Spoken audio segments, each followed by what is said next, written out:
So hello bachcho party, namaskar, adab, sat shri akal and Kim Cho. Welcome to SSP, the finest and easiest way to learn the concept, the channel and the place where you can feel the physics and then you realize that you are in ishq, mohabbat with physics.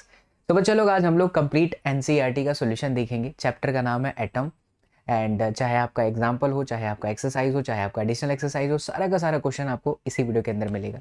So this is your beautiful platform. बच्चा लोग अगर आप physics के साथ प्यार करना चाहते हैं तो यू हैव टू जो नीचे काफ़ी खूबसूरत सी रेड वाली बटन दबा करके जुड़ जाइएगा. बोर्ड की तैयारी हो, नीट की तैयारी हो, सब कुछ हम लोग हमारे इस प्लेटफॉर्म पर कराते हैं. फिजिक्स से आपको प्यार हो जाए इस तरीके का कंटेंट आपको मिलता रहेगा. एंड साथ ही साथ अगर आप लोग नीट की स्पेशल तैयारी करना चाहते हैं तो हमारे पेड बैचेस भी बहुत जल्द हमारे एप्लीकेशन क्लास 24 पर आ रहे हैं. तो क्लास 24 ऐप पर जरूर जुड़ जाना क्योंकि वहीं पर हमारे सैम्पल पेपर भी हैं, क्रैश कोर्स और फ्यूचर में जितने भी पेड बैचेस आएंगे यूट्यूब पे तो आपको सब कुछ यहाँ पर मिलेगा ही मिलेगा फ्री में. लेकिन अगर आपको मुझसे जुड़ना है, मेरे लाइव सेशन देखने हैं, पेड बैचेस देखनी है तो आपको मैं क्लास 24 ऐप पर मिलूंगा. So do not forget to join that beautiful platform as well, that is class 24 जो कि बाबा एसएसपी के साथ ही एसोसिएटेड है. तो चलिए बच्चा, तो सारे कंटेंट के लिए प्लेलिस्ट जरूर देख लेना और नीचे एक ना काफ़ी खूबसूरत सी पट्टी चल रही है, वहाँ पर मैं बार बार बोलूंगा नहीं क्योंकि उसमें टाइम जाएगा, तो आप उसे एक बार देख लीजिए कौन कौन सी इंपॉर्टेंट प्लेलिस्ट है और वो आपको यहाँ पर मिल जाएगा. आ जाओ. तो अब हम चलते हैं आपके चैप्टर नंबर 12 यानी कि एटम पर. इससे पहले हमने 11 के 11 चैप्टर का पूरा सॉल्यूशन दे रखा है. आप तमाम वीडियोस को देख लीजिए, आपके लिए बहुत अच्छा होगा. अगर आपने नहीं देखा है तो मैं चाहूँगा कि देखो. एंड साथ ही साथ क्योंकि अगर हम न्यूमेरिकल करने जा रहे हैं तो ये बहुत इंपॉर्टेंट होता है कि आपने इस चैप्टर को अच्छे से पढ़ा है कि नहीं, क्योंकि जब आप चैप्टर अच्छे से पढ़े रहेंगे तो न्यूमेरिकल्स आपके लिए आसान होगा. कई सारे बच्चे ऐसा कहते हैं कि सर न्यूमेरिकल टफ लगता है. वो तब टफ लगता है जब आप उसे अच्छे से नहीं पढ़ते हो. लेकिन ये हमारा दावा है, डंके की चोट पर कह रहे हैं. अगर आप चाणक्य नीति 4.0 जो कि प्लेलिस्ट है इस चैनल पर, या इस चैनल के वीडियोस को आप देखने के बाद, जो हमारे ओल्ड लेक्चर्स हैं उनको देखने के बाद इन न्यूमेरिकल्स पर आप आओगे, कसम से ये आपको हलवे की तरह लगेंगे. आपको मज़ा आ जाएगा और प्यार हो जाएगा, लगेगा अरे वाह एनसीईआरटी इतना आसान हो गया. एंड यस, एनसीईआरटी से डायरेक्ट क्वेश्चन आते हैं, नीट में भी आते हैं कॉन्सेप्ट बेस्ड, और आपके बोर्ड एग्जामिनेशन में तो डायरेक्ट आते हैं. आप कोई भी स्टेट बोर्ड के विद्यार्थी हो, आपको एनसीईआरटी तो करना ही करना चाहिए, सब कुछ करना चाहिए. ठीक है, चलिए देखिए पहला सवाल. पहले सवाल में इतना कुछ है नहीं बट बड़ा ही प्यारा सा सवाल है. थोड़ा लॉजिक और लैंग्वेज ऐसी यूज़ करता है एनसीईआरटी की, बच्चा डर जाता है. बट आपको डरना नहीं है, मैं आपको समझाता हूँ, ध्यान से देखिए, मज़ा आ जाएगा. तो लिखा है कि in the Rutherford's nuclear model of the atom, the nucleus यानी कि जो radius of that nucleus is 10⁻⁻15. तो अगर हम न्यूक्लियस की जो रेडियस की बात करें, जैसे ये न्यूक्लियस, ठीक है, तो इसका जो रेडियस है बच्चा, उस रेडियस को मैं कैपिटल आर से स्मॉल आर से रिप्रेजेंट कर देता हूँ, किसी से भी रिप्रेजेंट कर सकते हो. तो ये हम लोगों को गिवन है 10⁻⁻15 मीटर, बराबर. और कहता है कि is analogous to sun about which the electron moves in the orbit. इस बात को समझिए. ये ऐसा कह रहा है कि जैसे एक न्यूक्लियस होता है उसी तरीके से आप सन को इमेजिन करो. फिर न्यूक्लियस के आसपास में क्या होता है? ऑर्बिट, जिसमें इलेक्ट्रॉन घूमता है. उसी तरीके से सन के आसपास क्या होते हैं? अर्थ, मतलब बाकी सारे प्लेनेटरी मोशन चलता रहता है ना. सूर्य है, सूर्य के आसपास में पृथ्वी परिक्रमा करती है. तो उसी तरीके से आपको ऐसा कह रहा है कि अब आप यहाँ पर सन कंसिडर करिए. अब सन का हमें देखो रेडियस दे रखा है क्या, तो आगे पढ़ते हैं. About which the electron moves in the orbit. तो ये देखो यहाँ पर कह रहा है कि इसके आसपास में जो है ये ऑर्बिट में इलेक्ट्रॉन जो है मूव करता है, और ये आपका ऑर्बिट का रेडियस हुआ. ठीक है, इसको हम कैपिटल आर से रिप्रेजेंट कर लेते हैं. और ये कितना आ रहा है बच्चा? 10⁻⁻10 मीटर. अगर मैं आपसे कहूं कि comparison to the nucleus radius, orbit की जो रेडियस है 10⁻10 है, तो ऑफ कोर्स ये ज्यादा हो गई, 10⁵ टाइम्स ज्यादा हो गई. सो हम यहाँ लिख सकते हैं दैट ऑर्बिट रेडियस. देखिए सवाल आगे हमने पढ़ा नहीं बट ये समझ में आ रहा है कि ये क्या बातें करना चाहता है. तो orbit radius is 10⁵ times greater than nucleus. ठीक है, तो यहां पर हमने लिख दिया न्यूक्लियस. अच्छा, एक और चीज, इसको लिखने से अच्छा आप इसको फील कर लीजिए तो और ज्यादा मजा आएगा, क्योंकि हम हमेशा फिजिक्स को फील कराने में बिलीव करते हैं. मुद्दा यहाँ पर यह है कि एटम का तो बहुत सारा पार्ट खाली होता है, राइट. सिर्फ न्यूक्लियस जो होता है वो छोटा सा हिस्सा लेता है उस एटम का. शायद ये सबसे बड़ा रीजन हो सकता है कि आंकड़े जो है वो उसी तरफ इशारा कर रहे हैं that most of the part of the atom is empty. And this is the reason why the electron or why the orbit radius is far from the nucleus, and that is 10⁵ time. 10⁻⁻15 -10 में divide कर लीजिए तो 10⁵ times हो गया. ठीक, अब आते हैं जरा इस तरफ जहां पर हमने सूर्य भगवान की बात करी थी. ये सन, फिर ये अर्थ, और ये जो अर्थ है वो ये रिवोल्यूशन कर रहा है इस तरीके से. अब देखो आगे पढ़ो क्या लिखा है. Like the earth orbit around the sun, like the earth orbit around the sun. If the dimension of the solar system had the same proportion as those of the atom, मतलब कह रहा है कि जैसे सोलर सिस्टम के अंदर के जो सारे डायमेंशन है वो अगर यही डायमेंशन होते, ठीक है, would the earth be closer to और further away from the sun that actually it is. यानी असलियत में जो धरती माता है जो सूर्य से कितनी दूरी पर है, क्या वही चीज ऐसी होती अगर ये इसके साथ हम एनालॉजी बिठाएं तो क्या वो सेम होता?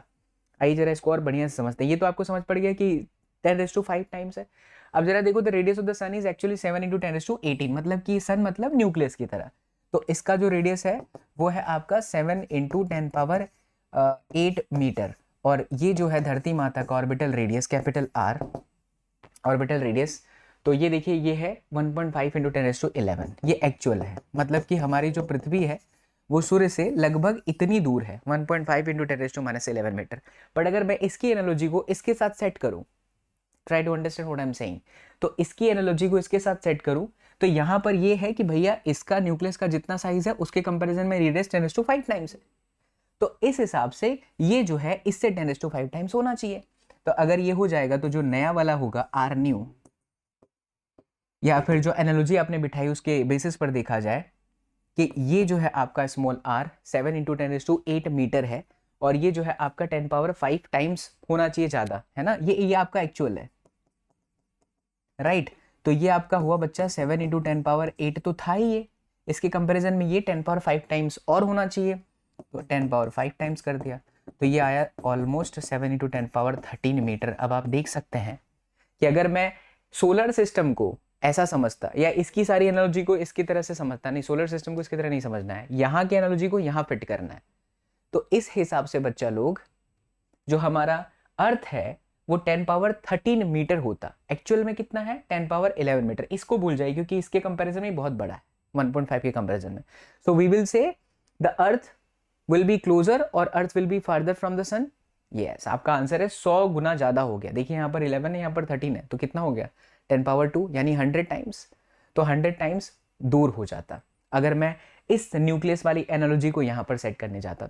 तो आप इसका आंसर ऐसे ही लिखेंगे यहाँ पर कि if be from this we can conclude that और we can say that earth will be farther away from the sun almost 100 times if we set the analogy of nucleus with the solar system. That's it. ठीक है, तो चलो ये सवाल आपका हो चुका है सॉल्व। अब हम बढ़ते हैं आगे की तरफ। ये हमने आंसर भी लिखा है, इसके नोट्स हम लगातार जो भी पिछले कई सालों से पढ़ा रहे हैं वो सारे हमारे हैंड रिटन नोट्स आपने जो देख रहे हैं वो सब टेलीग्राम पे मिलेगा। नीचे देखिए पट्टी चल रही है, तो आप टेलीग्राम जरूर चेक कर लेना। आज अगले सवाल पर चलते हैं। ये बहुत ही प्यारा सा सवाल है, ध्यान से देखिए। टफ नहीं है, आसान है, लेकिन किताब के अंदर इसको बहुत टफ करके बताया। मैं आपको आसान करके समझाता हूँ कॉन्सेप्ट के साथ। सवाल है, इन अ Geiger master experiment, what is the distance of closest approach to the nucleus of 7.7 mega electron voltage alpha particle. तो देखिए अल्फा पार्टिकल ये भगाया जाता है, मतलब एनर्जेटिक किया जाता है। भगाया जाता है मतलब इसको बहुत ज़्यादा एनर्जी देते हैं, और फिर वो कहाँ जाता है बच्चा लोग, यहाँ पर सोर्स के पास। ये यहाँ पर क्या रहता है, गोल्ड फॉइल रहता है। ये आपने पढ़ा है रुदरफोर्ड के अंदर, बराबर। फिर ये आता है, स्ट्राइक होता है, फिर यहाँ पर आपकी जिंक सल्फाइड की स्क्रीन पर वो चमकता है, तो कितने स्कैटर्ड हुए वो सब आप लोग स्टडी करते हो। तो इसकी एनर्जी दे रखी है 7.7 मेगा इलेक्ट्रॉन वोल्टेज। अगर मैं आपसे कहूँ कि ये एनर्जी कौन सी एनर्जी है, तो आप बता सकते हैं क्या ये पोटेंशियल एनर्जी है? किसी एंगल से पोटेंशियल एनर्जी नहीं हो सकता, क्योंकि अल्फा पार्टिकल मूव कर रहा है, तो वो काइनेटिक एनर्जी हुआ। यानी कि हमें दे रखा है kinetic energy of the alpha particle which is 7.7 mega electron voltage. अच्छा, मेगा मतलब क्या होता है, 10⁻6 गीगा। देखो याद करने का तरीका, गीगा 6 की तरह दिख रहा है ना, बट ऐसा नहीं होता, ये 9 होता है। गीगा 9 है तो 10⁻6 ही हुआ। ये मैं याद करता हूँ इस तरीके से, ठीक है। और इलेक्ट्रॉन वोल्टेज है तो 1.6 × 10⁻⁻19 जूल। चलिए ये हमने भैया कर लिया, ये हमारे पास आ गया kinetic energy of alpha particle. अब जरा इस कॉन्सेप्ट को ध्यान से देखो, यहाँ पे कहता है डिस्टेंस ऑफ क्लोजेस्ट अप्रोच। तो जब आपने रुदरफोर्ड वाला एक्सपेरिमेंट पढ़ा था, नहीं पढ़ा है तो प्लीज़ पढ़िए, वरना भैंस वाला इंजेक्शन लगाएंगे, क्योंकि हमने पढ़ा दिया है सब कुछ। हमारे वीडियोस को देख लीजिए तो समझते हैं। यहाँ पर भी एक बार समझते हैं डिस्टेंस ऑफ क्लोजेस्ट अप्रोच का क्या मतलब होता है। कि यहाँ से अल्फा पार्टिकल चल रहा है, काइनेटिक एनर्जी है उसके पास, और यहाँ पर जो गोल्ड का फॉइल है उसके सेंटर पे पूरा न्यूक्लियस है, ठीक है। पूरा न्यूक्लियस मतलब न्यूक्लियस है, वहाँ पे पूरा पार्ट तो एम्प्टी है, तभी तो सारे के सारे स्कैटर्ड हो गए थे। तो जब ये अल्फा पार्टिकल गया गया गया गया गया और जब वो न्यूक्लियस के सामने आया होगा, तो एक मोमेंट ऐसा आया होगा बच्चा कि इसकी पूरी की पूरी काइनेटिक एनर्जी थोड़ी देर के लिए रुकी होगी। काइनेटिक एनर्जी रुकी होगी मतलब वो खुद रुका होगा। डिस्टेंस ऑफ क्लोजेस्ट अप्रोच का क्या मतलब है, वो मिनिमम डिस्टेंस जहां तक वो जा सकता है क्लोजेस्ट अप्रोच के लिए, बराबर। लेकिन जब जिस मोमेंट पर वो गया होगा पास में, क्योंकि न्यूक्लियस में पॉजिटिव पार्टिकल है और ये खुद ही पॉजिटिव, तो पॉजिटिव पॉजिटिव रिपेल कर देगा। तो जिस मोमेंट पर ये रिपेल हुआ होगा उसी क्षण काइनेटिक एनर्जी किस में कन्वर्ट हो गई होगी, पोटेंशियल एनर्जी के अंदर। यानी हम यहाँ पे कह सकते हैं for the distance of closest approach, for the distance of closest approach kinetic energy is exactly equals to potential energy। अब kinetic energy हमारे पास में है 7.7 into 10 power 6 into 1.6 into 10 power minus में 19, और जो potential energy है उसका फॉर्मूला क्या होता है, k q1 q2। तो k तो हम लिख देंगे 9 into 10 power 9, q1 मतलब कौन बच्चा, अल्फा। अल्फा पे चार्ज कितना होता है 2e के बराबर, 1.6 into 10 power minus में 19। तो ये हो गया आपका k, ये आपका हो गया q1। अब हम q2 की बात करें तो q2 कौन है, गोल्ड है। गोल्ड का Q बराबर में ZE, Q बराबर एन, एन की जगह पर Z लेते हैं ना, और गोल्ड के लिए Z कितना होता है 79। तो ये आपका हो गया 79 एंड देन 1.6 इंटू 10 पावर में माइनस में 19। तो ये डिवाइडेड बाय हुआ कि Q1 Q2 divided by R, मतलब कि वो डिस्टेंस, मतलब जब ये अल्फा पार्टिकल गोल्ड फॉइल के बहुत नज़दीक आ गया था 79E के, तब वो जो मिनिमम डिस्टेंस अप्रोच था वो D मिनिमम था, उसी को हमने D लिखा है।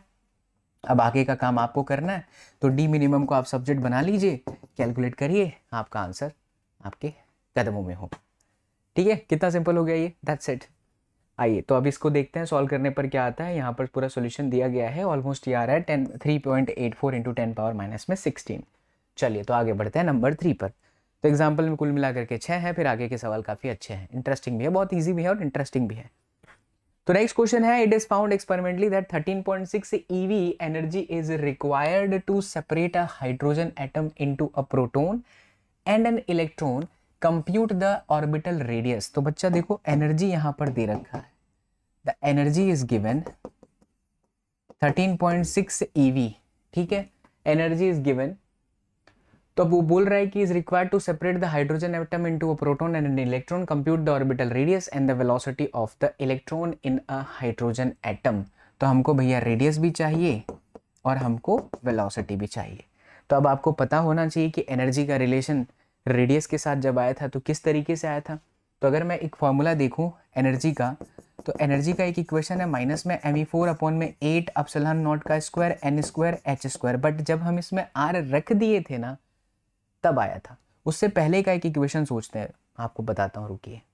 चलिए बच्चा, तो आपका समय बचे इसलिए मैंने डेरिवेशन यहाँ पर कर दिया, पहले ही कराया जा चुका है, मैं डायरेक्ट इक्वेशन लिख सकता था जैसा कि मैंने यहाँ पर लिखा है, लेकिन आपको समझ में आया इसलिए एक बार फिर से लिख दिया।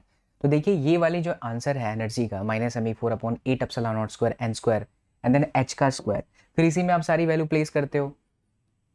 me4 z स्क्वायर रहता है, हाइड्रोजन रहता है तो आप z को 1 ले लेते हो, m आपका कांस्टेंट है 9.1 10 - 31, e आपका कांस्टेंट है 1.6 10 - 19, 8 कांस्टेंट है, एप्सिलॉन और 8.85 10 - 12, we have n that is the quantum number that depends, and then we have h which is 6.625 10 - 34। सारी वैल्यू रखने के बाद फिर यही आंसर आपका -13.6 बटे में n स्क्वायर आता है फॉर द हाइड्रोजन, अगर हम z को 1 ले लेते हैं तो। बट ये जो इक्वेशन आया रहता है वो यहाँ से आया रहता है। देखिए एनर्जी हम कैसे निकालते हैं, एनर्जी हम निकालते हैं काइनेटिक एनर्जी और पोटेंशियल एनर्जी से। तो ये रहा मेरे पास काइनेटिक एनर्जी, इसको निकालने के लिए मैंने कॉन्सेप्ट लगाया कि न्यूक्लियस के आसपास में इलेक्ट्रॉन है। ये सारा डेरिवेशन हम पहले भी कर चुके हैं हमारे लेक्चर्स के अंदर, उन्हें आप जरूर एक बार देख लीजिएगा। यहाँ एक बार फिर से समझने का मौका मिल रहा है तो छोड़िए मत, मौका जहाँ से मिले ग्रैब कर लीजिए। तो इलेक्ट्रॉन घूम रहा है तो सेंट्रीपिटल फोर्स यानी mv²/r is equal to that Coulomb force यानी कि k यानी 1/4 q1 मतलब इलेक्ट्रॉन तो e हो गया, q2 मतलब यहाँ का ze, q बराबर ne यानी ze, तो ze स्क्वायर हो गया because already electron and then ze is there, 4πε r का स्क्वायर। मैंने r से r को कट करा तो फिर दोनों तरफ हाफ से मल्टीप्लाई करा, तो ये देखिए ये आ गया मेरे पास kinetic energy. Now what about the potential energy, तो पोटेंशियल एनर्जी का फॉर्मूला होता है k q1q2/r, k मतलब 1/4 q1 मतलब ze और q2 मतलब इलेक्ट्रॉन। अच्छा ये चीज़ बहुत इंटरेस्टिंग है, जब भी आप पोटेंशियल एनर्जी का फॉर्मूला लिखते हैं k q1q2/r तो हमेशा याद रखिएगा कि चार्जेस हमेशा साइन में होने चाहिए, अगर पॉजिटिव तो पॉजिटिव, नेगेटिव तो नेगेटिव, क्योंकि यहाँ पर पॉजिटिव चार्ज है, यहाँ इलेक्ट्रॉन नेगेटिव है, इसलिए देखिए यहाँ पर माइनस आया। अब हमने दोनों को प्लस किया क्योंकि जो टोटल एनर्जी होती है that is the sum of kinetic energy as well as potential energy. तो जब मैं दोनों का प्लस करूंगा बच्चा तो मेरे पास देखो ये आंसर निकल करके आता है, और इसी में हम रेडियस की value n square h square epsilon naught upon पाई m z स्क्वायर रखते हैं। आप बोलो सर इतना बड़ा बड़ा कैसे याद है, प्रैक्टिस, आपको भी याद हो सकता है। n square h square epsilon naught upon में पाई m z स्क्वायर रखोगे तो फिर यही क्वेश्चन मिल जाता है। तो अब मैंने यहाँ रखा नहीं क्योंकि मुझे रेडियस चाहिए था, तो बट अब हमारे पास ई है, ई कितना है बच्चा 13.6 EV, ठीक है, हो सकता है, बिल्कुल हो सकता है। तो 13.6 into 1.6 into 10⁻⁻19 is equal to hydrogen atom है जेड आपका एक ले लीजिए आप, फिर ये ई का स्क्वायर माइनस हटा दीजिए क्योंकि रेडियस में माइनस से कोई फर्क नहीं पड़ेगा, 1.6 इंटू 10⁻⁻19 का स्क्वायर हो गया, 8 पाई की जो वैल्यू है वो 3.14 हो गया, and then Uppsala note 8.85 into 10⁻⁻, में कितना 12, एंड देन आर, आर को सब्जेक्ट बना लो, आंसर खत्म। ठीक है, इस आर को सब्जेक्ट बनाना है, कर लोगे, आर का आंसर लेकर के आ जाइए। आपको अभी अभी मैं कैलकुलेट करके, टाइम उसमें जाएगा तो हम बता देंगे इसका आंसर क्या है, कैलकुलेशन अब आपको करना है। फिर दूसरा हमने बोहर्स मॉडल लगाया। बोहर्स मॉडल क्या कहता है, MBR बराबर NH/2π। क्वांटम नंबर n की वैल्यू कितनी हो जाएगी, 1, ठीक, क्योंकि वो फर्स्ट वाले में ही है, ऑफ कोर्स नहीं है तो फर्स्ट क्वांटम नंबर है उसका। h आपके पास कांस्टेंट है, 2π कांस्टेंट है, रेडियस आपने निकाल लिया, मास ये किसका लेंगे, तो यहाँ पर देखो लिखा भी है compute the velocity of electron, यानी हम इलेक्ट्रॉन का मास लेंगे, खत्म। इलेक्ट्रॉन का मास आप रख दीजिए, सारी वैल्यू आप प्लेस करिए तो v की वैल्यू आपको मिल जाएगी। चलिए रख देते हैं आपकी सरलता के लिए, h आपका 6.625 10⁻⁻34 है, एंड देन बच्चा 2 पाई आपका 3.14 है, मास ऑफ द इलेक्ट्रॉन 9.1 10⁻31 है, and then we have R that you have already calculated, तो इसे आप कैलकुलेट कर लीजिए, you will get the answer. ठीक है, चलो तो देख लेते हैं हमारा क्या आंसर आ रहा है। अरे यही आंसर 0.53 एंगस्ट्रॉम, और जो वेलोसिटी है वो 2.2 इंटू 10⁻6 मीटर पर सेकेंड। तो हमने कर दिया इसको फिनिश। चलिए आगे बढ़ते हैं। According to the classical electromagnetic theory, तो भाई क्लासिकल इलेक्ट्रोमैग्नेटिक थियरी के हिसाब से calculate the initial frequency of the light emitted by the electron revolving around a proton in the hydrogen atom. मतलब कि हाइड्रोजन एटम के अंदर ये जो प्रोटॉन है, मतलब न्यूक्लियस है, उसके आसपास में ये जो ऑर्बिट है उसमें ये जो इलेक्ट्रॉन है, तो ये जब जंप मारता है मतलब ये न्यूक्लियस में नहीं आएगा, लेकिन जब ये घूम रहा है, अभी रुदरफोर्ड साहब ने कहा था कि रेडिएट करता है, लेकिन बोहर साहब ने क्या कहा था कि जब हायर से लोअर में जाता है तब रेडिएट करता है, अगर अदरवाइज वो स्टेबल रहता है। तो उस बेसिस पर वो आपसे सवाल कर रहा है कि बताइए कि अगर ये रेडिएट कर रहा है तो फिर इसका रेडिएशन का फ्रीक्वेंसी क्या होगा, है ना। तो हमें आते हैं इसका फ्रीक्वेंसी निकालते हैं। हाय बच्चा, हाय हाय हाय, देखिए तो यहाँ पर हमें निकालना है। तो जब ये इस वाले ऑर्बिट में है, मतलब ये स्टैंडर्ड वैल्यू लेते हैं, राइट, तो ये जब चल रहा होगा तो इसकी जो वेलोसिटी है वो हमने डेरिवेशन भी करा है, 2.2 इंटू 10⁻6 मीटर पर सेकेंड, एंड जो रेडियस है वो 0.53 एंगस्ट्रॉम है, यानी कि आपका 0.53 एंगस्ट्रॉम, मतलब 10⁻⁻10, आप इसे ऐसा भी लिख सकते हो, 5.3 इंटू 10 कितना, पॉइंट को इधर शिफ्ट कर रहे हो, तो ये आपका जाएगा 10⁻⁻11 मीटर। इसे आप याद भी रख लीजिए, बहुत काम की चीज़ है कि रेडियस के इक्वेशंस में और वेलोसिटी निकालने में बहुत बार ये यूज़फुल हो जाता है। ठीक है, चलो तो ये हमारे पास में आ गया। अब बच्चा बहुत ही सिंपल है यार, ये रिवोल्यूशन कर रहा है तो हमको पता है कि जो वेलोसिटी का फॉर्मूला होता है डिस्टेंस, कितना डिस्टेंस सर्कमफेरेंस के बराबर, और टाइम जो लेगा वो टाइम पीरियड के बराबर। और हम सब ये भी जानते हैं कि जो 1 टाइम पीरियड होता है that is nothing but that is a kind of frequency. So we have frequency f is equal to v divided by 2π and then r, correct. Alright, so now it's your task, just place the value of velocity, just place the value of 2π, that is 3.14, and the radius is what, that is 5.3 into 10⁻11। तो अब आप calculator का सहारा लीजिए यहाँ पर, लेकिन exam में नहीं, ठीक है। वैसे भी एग्जाम में ऐसे क्वेश्चन नहीं देते कि जो इतना कॉम्प्लिकेटेड उसका आंसर आ जाए, बट आ सकता है। चलिए तो फिर ये देखिए, ये आपका आ रहा है 6.6 इंटू 10⁻15 हर्ट्ज कैलकुलेशन करने के बाद। अगले पर चलते हैं। अगला सवाल है, पांचवा सवाल, 10 kg satellite circles earth once every 2 hours in an orbit. मतलब ये आपको जो 2 घंटे दे रखे हैं बच्चा, आपको नहीं लगता ये टाइम पीरियड है, ये टाइम पीरियड हुआ ना। सो जो टाइम पीरियड है वो आपका दे रखा है 2 आवर्स, ठीक है। और ये जो है बच्चा मास है वो कितना है, 10 किलो का सैटेलाइट, बड़ा ही सिंपल सैटेलाइट है। इन an orbit having a radius of 8000 kilometre, मतलब रेडियस आपका दे रखा है 8000 किलोमीटर, मतलब 10⁻³ मीटर कर लेते हैं इसको। Assuming that Bohr's angular momentum postulate applies to satellite just as it does to an electron in the hydrogen atom, find the quantum number of the orbit of the satellite। बहुत ही simple, वो ये कह रहा है कि एक satellite है, जैसे ये धरती माता है बराबर, ये आपका सैटेलाइट है, तो ये जो सैटेलाइट है ये अगर ऐसे रिवॉल्व कर रहा है तो ये कहानी बिल्कुल वैसी होगी कि जैसे न्यूक्लियस के आसपास में इलेक्ट्रॉन ऑर्बिट कर रहा है, तो न्यूक्लियस यहाँ पर धरती माता हो गई, राइट। तो इस सिचुएशन में हमें बताना है कि कौन से क्वांटम नंबर में होगा। तो according to Bohr's model, simple question हो गया ये, क्योंकि हमारे पास में बोहर मॉडल ऑलरेडी है। क्या कहता है Bohr model? Angular momentum L is equal to M V R is equal to N H upon में 2 पाई। क्या हमारे पास में मास है? हाँ जी भैया मास है 10 kg। क्या हमारे पास में वेलोसिटी है? Velocity is given. Okay, find the quantum number. ठीक है, कोई इशू नहीं है, हमें एन निकालना है। वेलोसिटी हमारे पास में नहीं है। क्या हमारे पास में रेडियस है? जी हाँ बिल्कुल, 8000 into 10 power 3 and then we have h which is 6.625 10 power minus में 34 and then divided by 2 into 3.14। इसमें कुछ तो मिसिंग लग रहा है डेटा मुझे, जस्ट अ सेकेंड बच्चा लो, कुछ मिसिंग नहीं है बच्चा। एक डेटा को मैंने ध्यान ही नहीं दिया कि टाइम पीरियड दिया हुआ है। इससे आप निकाल सकते हो ना, रेडियस भी आपके पास टी भी, तो आप वेलोसिटी निकाल सकते हो। बहुत ही सिंपल है, अभी थोड़ी देर पहले भी तो किए थे। v इज इक्वल टू क्या? Circumference 2 pi R divided by capital T. तो यहाँ से आपको क्या मिल जाएगा? वेलोसिटी मिल जाएगा। वेलोसिटी जैसे ही मिले यहाँ प्लेस करिए और फिर n को सब्जेक्ट बना लीजिए, बस कुछ भी नहीं है इसके अंदर, है ना, सिंपल हो गया। चलो तो आगे बढ़ते हैं। 12.5 इज डन। तो अब हमारे पास में देखिए n आ रहा है 5.3 इंटू 10 पावर 45। और यहाँ पर बड़ी इंटरेस्टिंग बात नोट करने वाली, जो काफ़ी अच्छे तरीके से यहाँ लिखा भी है स्लाइड में, जो मैंने लिखा है, देखिए क्या लिखा है। Note that the quantum number for the satellite motion is extremely large. In fact, for such large quantum numbers, the result of the quantization continuous tends to those of classical physics। ये काफ़ी tough हो जाता है, classical physics की बात आ गई, tough हो जाता है। इसका मतलब होता है 10⁻45 आ रहा है। 10⁻45 का क्या मतलब हुआ?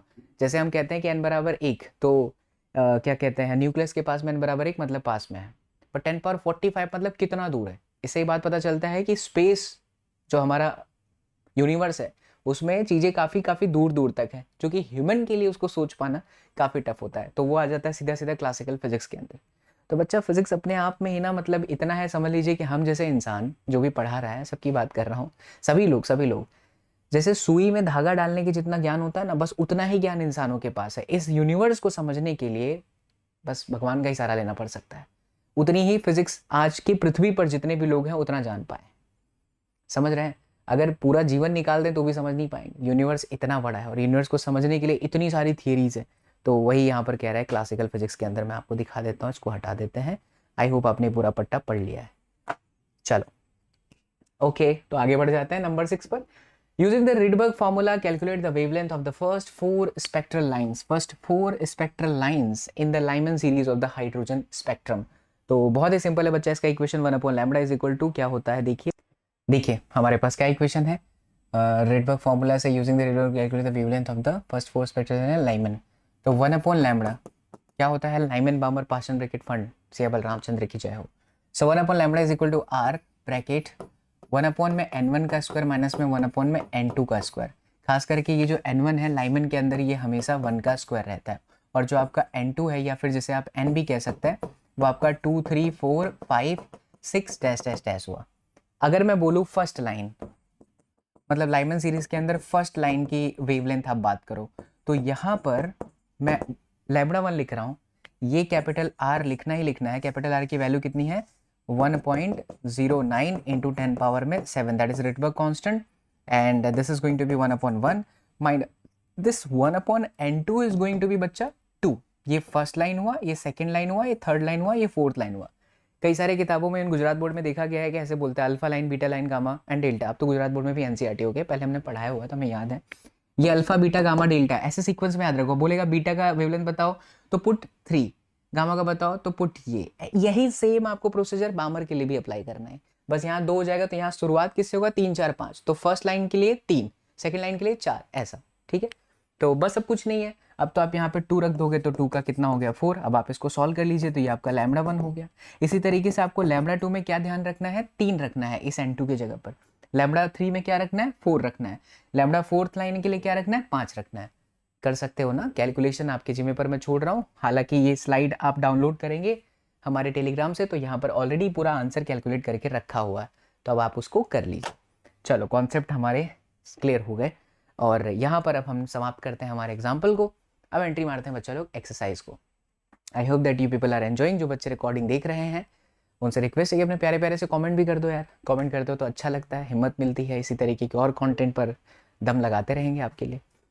आइए एक्सरसाइज में एंट्री मारते हैं। पहली जो कहानी है वो थोड़ी सी थियरेटिकल है, बट समझते हैं इसको, याद भी करना है, इसको याद रखिएगा बिकॉज केस बेस्ड स्टडी के अंदर ही डायरेक्ट क्वेश्चन आ जाते हैं।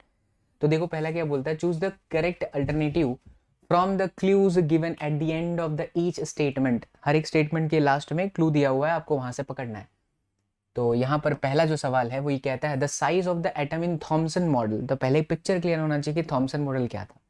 थॉमसन मॉडल हमें याद होना चाहिए plum pudding model, watermelon model, जैसे कि तरबूज के अंदर पूरा पार्ट रेड रेड होता है और उसके अंदर जो उसके सीड्स होते हैं, बीज होते हैं, वो कहीं कहीं पर रहते हैं, वैसे ही थॉमसन के मॉडल के हिसाब से एटम एक वाटरमेलन की तरह कंसिडर करिए, जिसमें वो जो सीड्स हैं वाटरमेलन के वो एक इलेक्ट्रॉन मानो और जो पूरा रेड पार्ट है वो प्रोटॉन मानो।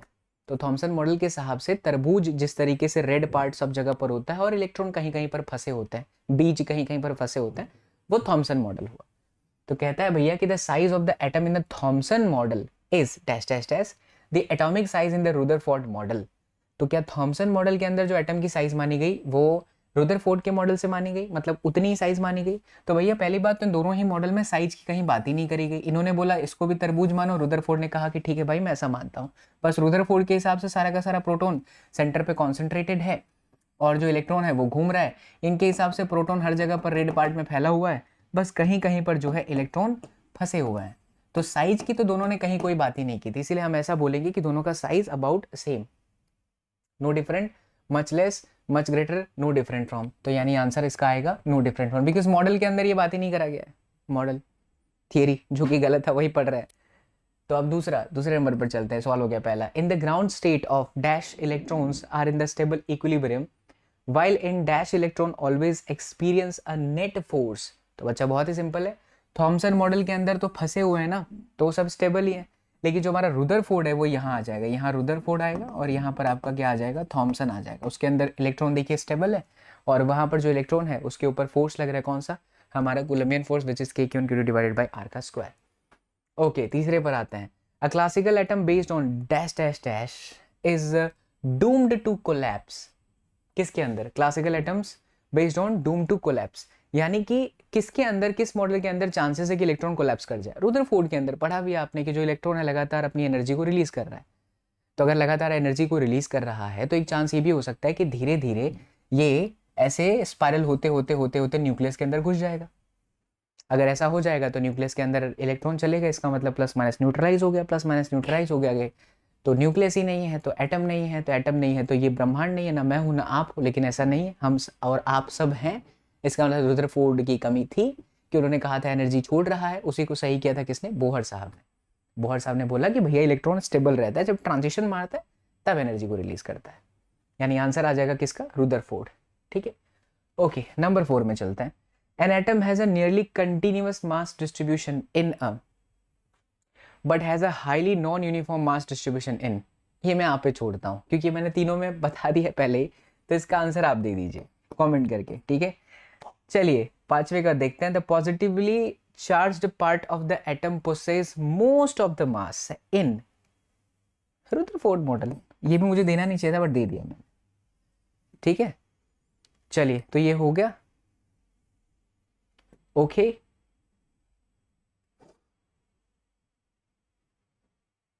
हाँ ये मेरे दिमाग में लगा कि मैंने कुछ बोला कि positive charge particle, exactly the positive charge part of the atom possess most of the mass. अब आप देखो थॉमसन मॉडल के अंदर, थॉमसन मॉडल में भी देखो हर जगह पर रेड रेड पार्ट है, तो मतलब कि एटम का सारा हिस्सा कौन कैप्चर कर लिया, पॉजिटिव।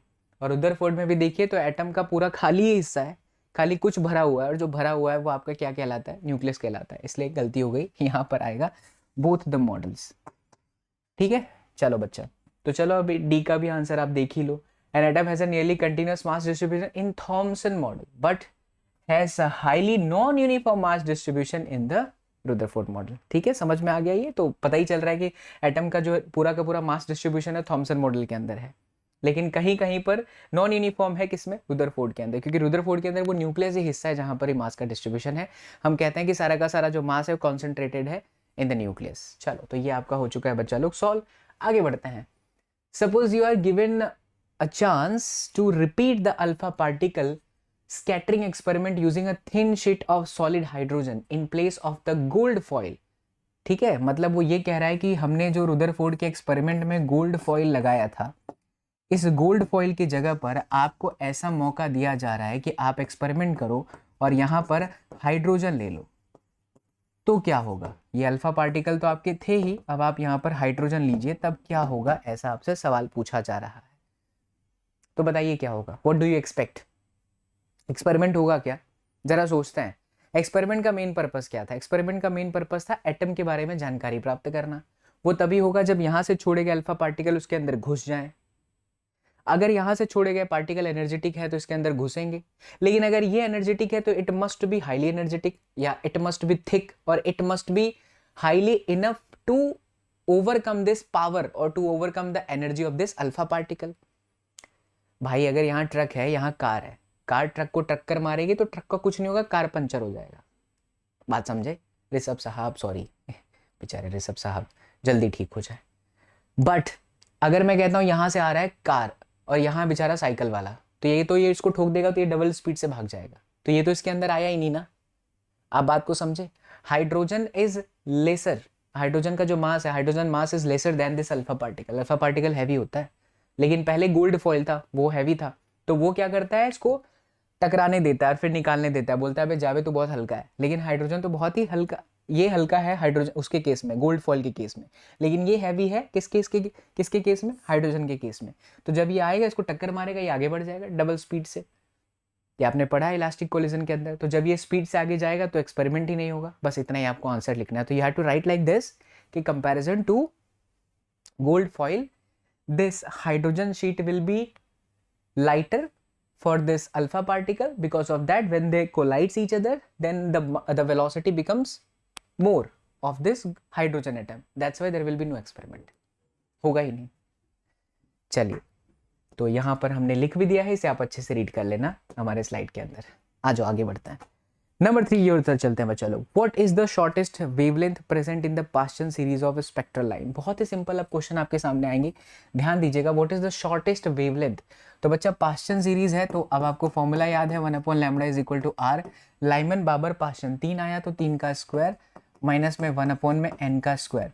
अगर आपको शॉर्टेस्ट बोलता है यानी कि लैम्बडा को मिनिमम करना है, तो याद रखिएगा n आपका मैक्सिमम होना चाहिए, और ये मैक्सिमम कितना हो सकता है? Infinity. 4 5 6 7 8 9 dash dash dash infinity. तो now it's your task my dear बच्चा party. 1/λ minimum is equal to capital R is 1.0910 power में 7, and then we have this 1/infinity is going to be 0 and 1/9 कर लोगे ना। Now it's your task, ठीक है, इसको कर लीजिए, खत्म। जब आप इसको वैल्यू प्लेस करोगे तो फिर आपका आंसर निकल करके आता है 818.9 नैनोमीटर। आगे बढ़ते हैं। अगला सवाल है, A difference of 2.3 EV separates two energy labels। तो दो एनर्जी के लेवल हैं जिसके बीच में जो रिलेशन है वो 2.3 EV का है, ठीक है बच्चा। What is the frequency of radiation emitted when the atom makes a transition from upper level to the lower level? हो अपर लेवल से लोअर लेवल पर जाता है, तो बताओ फ्रीक्वेंसी क्या है? तो बहुत ही सिंपल, ये हमको एनर्जी दे रखा है, और ये जो एनर्जी है 2.3 EV, क्या ये HF के बराबर होगा? हाँ जी सर। क्या ये hc/λ के बराबर होगा? हाँ जी सर। अब हम hc/λ में नहीं जाते हैं, हमको HF का काम है, क्योंकि हमें फ्रीक्वेंसी चाहिए। तो 2.3 EV यानी 1.6 इंटू 10 पावर में माइनस में 19, H आपका है 6.625 10 पावर माइनस में 34, and then we have frequency, correct. चलो, तो अब यहाँ से अब आप फ्रीक्वेंसी को निकाल सकते हो। कितना सिंपल है यार, खत्म, ठीक है, डन। तो 12.4 भी आपका हो गया डन। तो ये जो आंसर निकल करके आएगा वो आएगा 5.55 10⁻14 हर्ट्ज, ठीक है। चलिए आगे बढ़ते हैं। The ground state energy of hydrogen atom is -13.6 EV। What are the kinetic and potential energies of the electron in this state? It's a very important question, और एक बहुत बार बोर्ड एग्जामिनेशन के अंदर पूछा जा चुका है। It's very important question. अब ऐसे क्वेश्चन जहाँ पर टोटल एनर्जी दिया हो, काइनेटिक पूछा हो, पोटेंशियल पूछा हो, तो मैं आपको एक ट्रिक बताता हूँ, उस ट्रिक को याद रखो। आई होप दैट आप लोग फिजिक्स के ट्रिक्स की वीडियोस भी देख रहे हैं, नहीं देख रहे हैं तो जरूर देखिए। बहुत सारे इंटरेस्टिंग क्वेश्चंस को हम 60 सेकंड के अंदर सॉल्व करते हैं, कई सारे सवालों को 5 सेकंड के अंदर सॉल्व करते हैं। This is one of them. तो पीके मूवीज हमने देखा ही होगा, कंट्रोवर्सी भी हुई है। PKT, total controversy, PKT. P यहाँ पर पोटेंशियल एनर्जी है, के आपका काइनेटिक एनर्जी है, एंड टी आपका टोटल एनर्जी है। पोटेंशियल एनर्जी पी, पहले 2x रख दो, पहले डबल रखो, पी डबल, फिर ये x और फिर ये आपका x। अब बोलोगे सर ये क्या है? कुछ नहीं है बच्चा, अगर टोटल एनर्जी आपकी x है तो काइनेटिक एनर्जी -x होगी और ये आपका 2x होगा। That's it. वैसे भी 2x - x करोगे तो टोटल एनर्जी आपका कितना हो रहा है? x हो रहा है। And this is always constant. ये रिलेशन हमेशा याद रखिए, p पहले आएगा तो डबल होगा, ऐसा तरीका याद करने का, और ये डेरिवेशन में हमने सीखा भी है। तो अब देखो आपके पास में क्या बोल रहा है, the ground state energy of the hydrogen, मतलब कि टोटल एनर्जी -13.6 है। ये आपका ऑलरेडी माइनस में 13.6 EV है। This is total energy. Now we have to find the kinetic energy. तो काइनेटिक एनर्जी आपका कितना है? -x। ये ऑलरेडी है तो माइनस माइनस क्या हो जाएगा? Plus 13.6 EV। और अगर पोटेंशियल एनर्जी चाहिए तो देखिए वो 2x है, मतलब इसका डबल, मतलब 13 दूनी 26। सही है क्या? भी कर लोगे क्या? ठीक है, प्लस 13.6 इंटू 2 कर देते हैं ना, 6 दूनी 12 का 2 हासिल लगे, 13 दूनी 26 एक 27.2 EV आपका पोटेंशियल एनर्जी हो गया। एक मिनट, 2x है ना, तो आपका x आपका ऑलरेडी माइनस में था ही, तो ये माइनस ही रहेगा। ठीक है, माइनस में रहेगा पोटेंशियल एनर्जी। खत्म। चल ये देखिए, राइट बच्चा, ये आपकी काइनेटिक एनर्जी प्लस में हो गई और टोटल एनर्जी आपका दिया ही था, ये प्लस में हुआ, पोटेंशियल आपका -27.2। अगला सवाल, a hydrogen atom initially in the ground level, hydrogen atom initially ground level पर है, absorbs the photon which excites to the n = 4th level. तो वो n बराबर चौथे लेवल पर जो है एक्साइट हुआ है। Determine the wavelength and the frequency of the photon. It's very easy. अगर वो n बराबर 4th पर एक्साइट हुआ है तो आपने एक्साइटेशन स्टेट पढ़ा होगा। एक्साइटेशन स्टेट का मतलब होता है हमेशा हम n बराबर 1 से ही कैलकुलेशन मारते हैं। जैसे मैं कहूँगा फर्स्ट एक्साइटेशन स्टेट, इसका मतलब हुआ 1 से 2 में जंप मारा। मैं कहता हूँ थर्ड एक्साइटेशन स्टेट, मतलब 1 से 4 में जंप मारा। जंप मारेगा कहाँ से? 1 से जाएगा कहाँ हमें नहीं पता, वो डिपेंड करेगा किस पे क्या बोल रहा है, राइट। तो n बराबर 1 से n बराबर में चौथे लेवल पर है, तो ये थर्ड एक्साइटेड स्टेट ही हुई।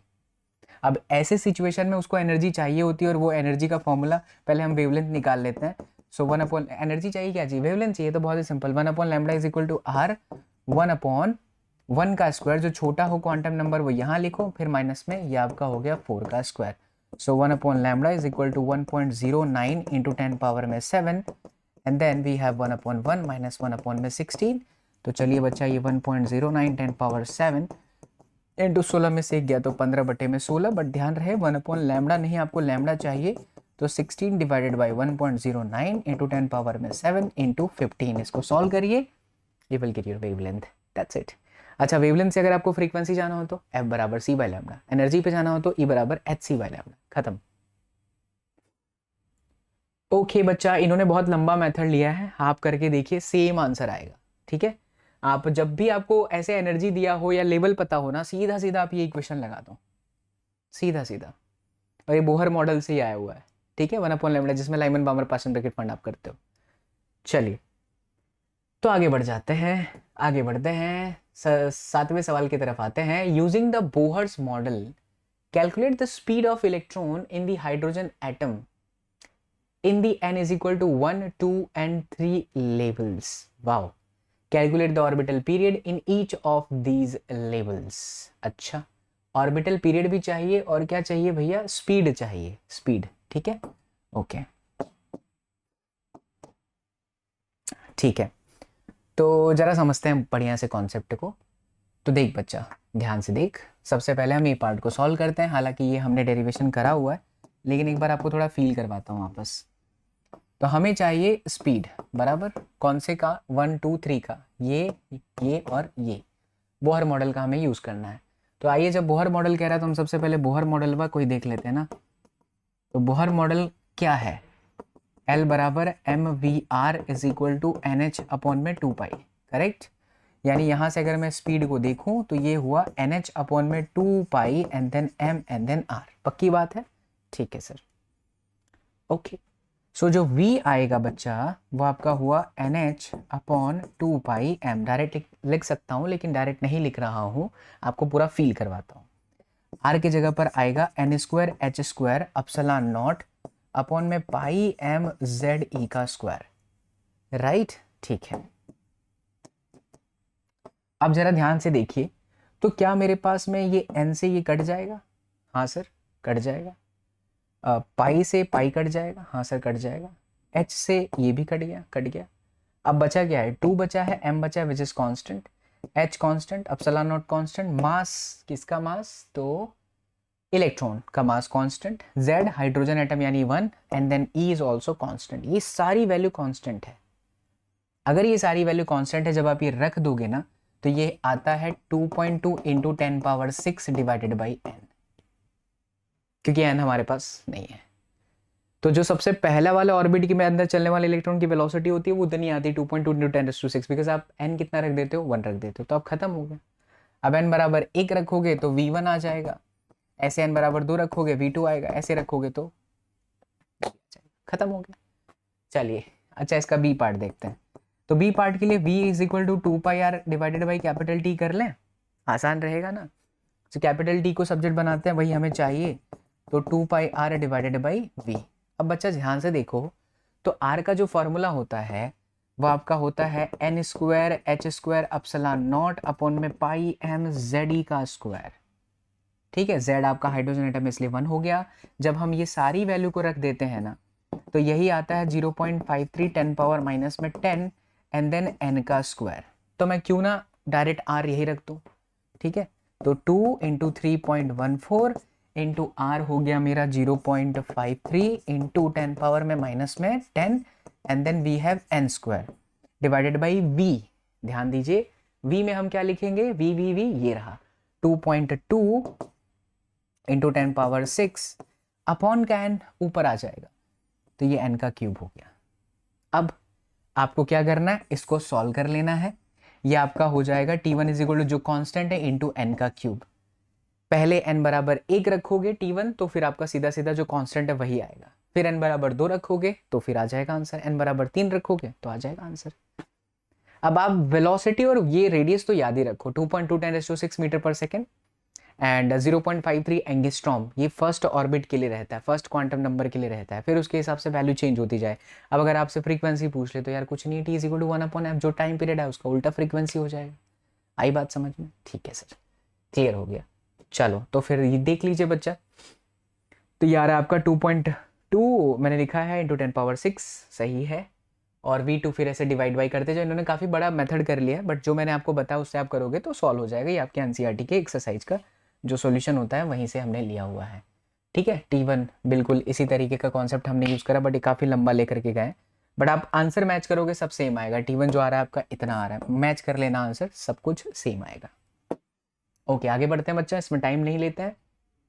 2.8 the radius of the innermost electron orbit of the hydrogen atom is this, वही 0.53 angstrom. What are the radius of n is equal to 2 and n is equal to 3? तो बच्चा ये तो बहुत ही simple हो गया। तो जो आपका रेडियस का फॉर्मूला आता है वो आता है 0.53 इंटू 10 पावर माइनस में 10 एंड देन n का स्क्वायर।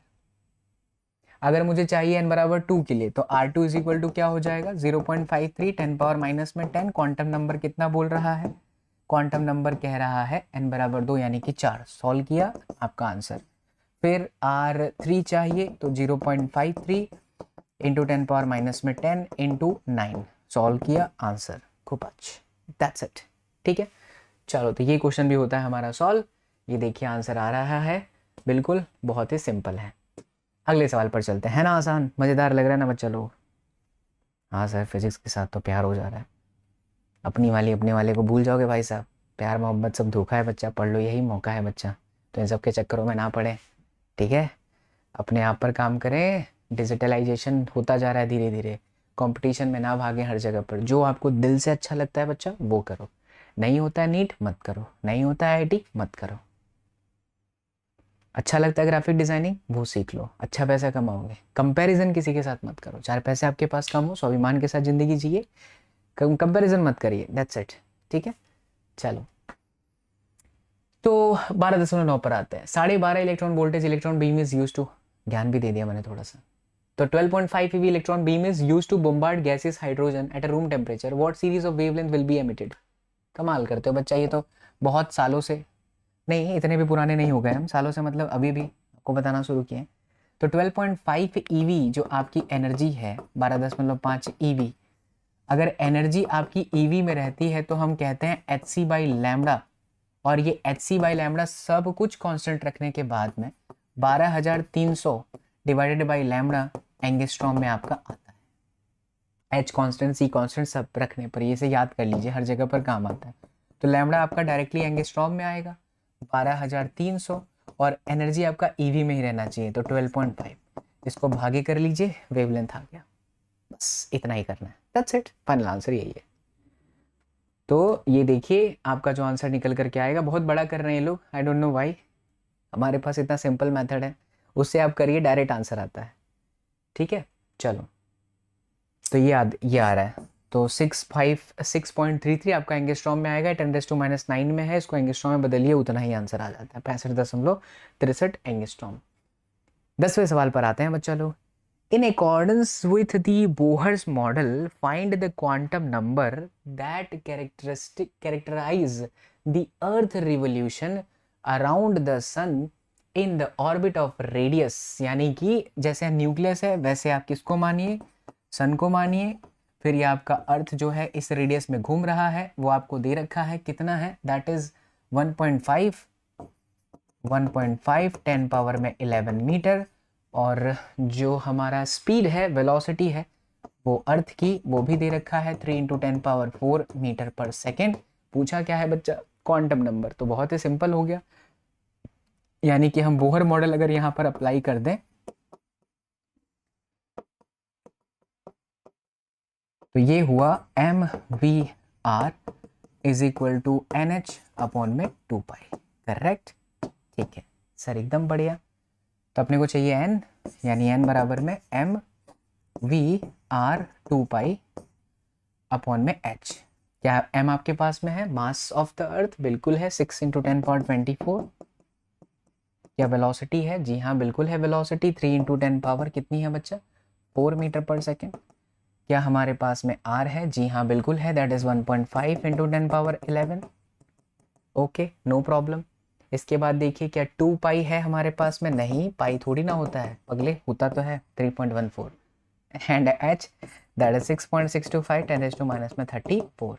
चलो, तो इसको आप सॉल्व कर लीजिए and you will get the answer. बहुत बड़ा आएगा, जो कि पॉसिबल मतलब ह्यूमन के लिए बड़ा ही रोचक होता है ये सोच पाना। 10⁻74 10⁻74 अमेजिंग नंबर है।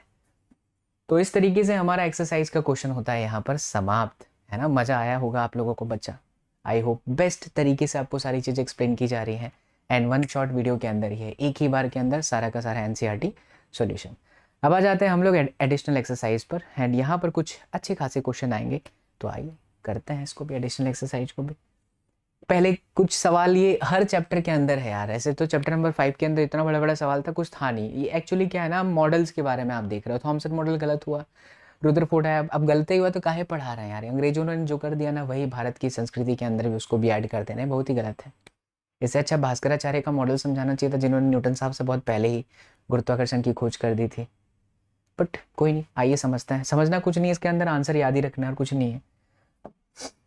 अब कछुनाथ नाम देखिए स्वामी, माँ सिया राम को माँ जनक नंदिनी। बड़ा अच्छा भजन है ये, दिमाग से निकल गया, बहुत ही प्यारा भजन है। आजकल सब लोग ये सुनते हैं रैप रैप, तूने मेरे को छोड़ा, तूने मेरे को छोड़ा, तो मैं तेरे को छोड़ के गई, तूने बोला तो फिर मैं आई। लेकिन हम 90s वाले ये सुनते हैं भजन, कौन सा, हमारे साथ श्री रघुनाथ तो किस बात की चिंता, शरण में रख दिया है माथ तो किस बात की चिंता। ये सब सुना करो बच्चा लोग, थोड़ा स्पिरिचुअल हो जाओ, अच्छी चीज़ है ये। Is the average angle of deflection of alpha particles by a thin gold foil predicted by Thomson model much less, about the same, or much greater than the prediction by the Rutherford model? अभी दोनों ही model गलत थे, अब वो गलती के अंदर ही सब चीज़ें आपको बतानी है। तो ये कहता है कि एवरेज एंगल डिफ्लेक्शन, ये थोड़ा उनका एक्सपेरिमेंट ही है, अलग बीएससी वैसी में जाएंगे तो भी आप समझेंगे। एक्सपेरिमेंट तो आपने पढ़ा है, बट इसमें और बहुत सारी चीज़ें हैं।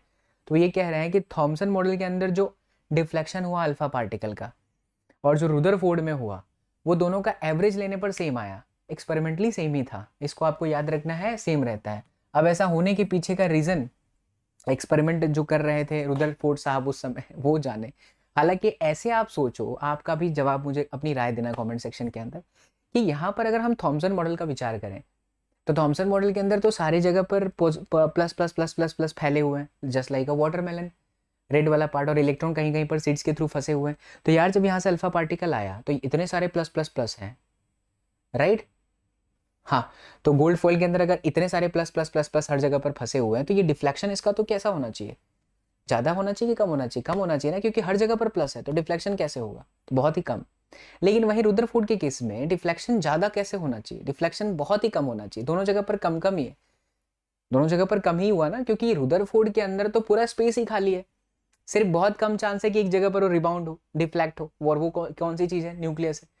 तो दोनों मॉडल ही अलग है, लेकिन देखा गया कि दोनों में जब एवरेज, हाँ ये बात पकड़ लो आप, एवरेज एवरेज देखा गया तो एक जगह पर डिफ्लेक्शन, लार्ज डिफ्लेक्शन होने के चांसेस बहुत कम है, क्योंकि वो पोर्शन ही बहुत कम है रुदरफोर्ड में, क्योंकि रुदरफोर्ड में न्यूक्लियस से वो डिफ्लेक्ट हो सकता है, और यहाँ डिफ्लेक्शन हर जगह से हो रहा है, लेकिन बहुत ही कम कम कम कम कम कम। क्यों? क्योंकि सब जगह प्लस प्लस प्लस प्लस है। तो इस लिहाज से सोचा जाए कि हाँ यार, एवरेज लेने पर हो सकता है दोनों में ही जो एंगल आया डिफ्लेक्शन का वो सेम आया। तो आंसर अबाउट द सेम है। चलिए दूसरा हिस्सा पढ़ते हैं। Is the probability of backward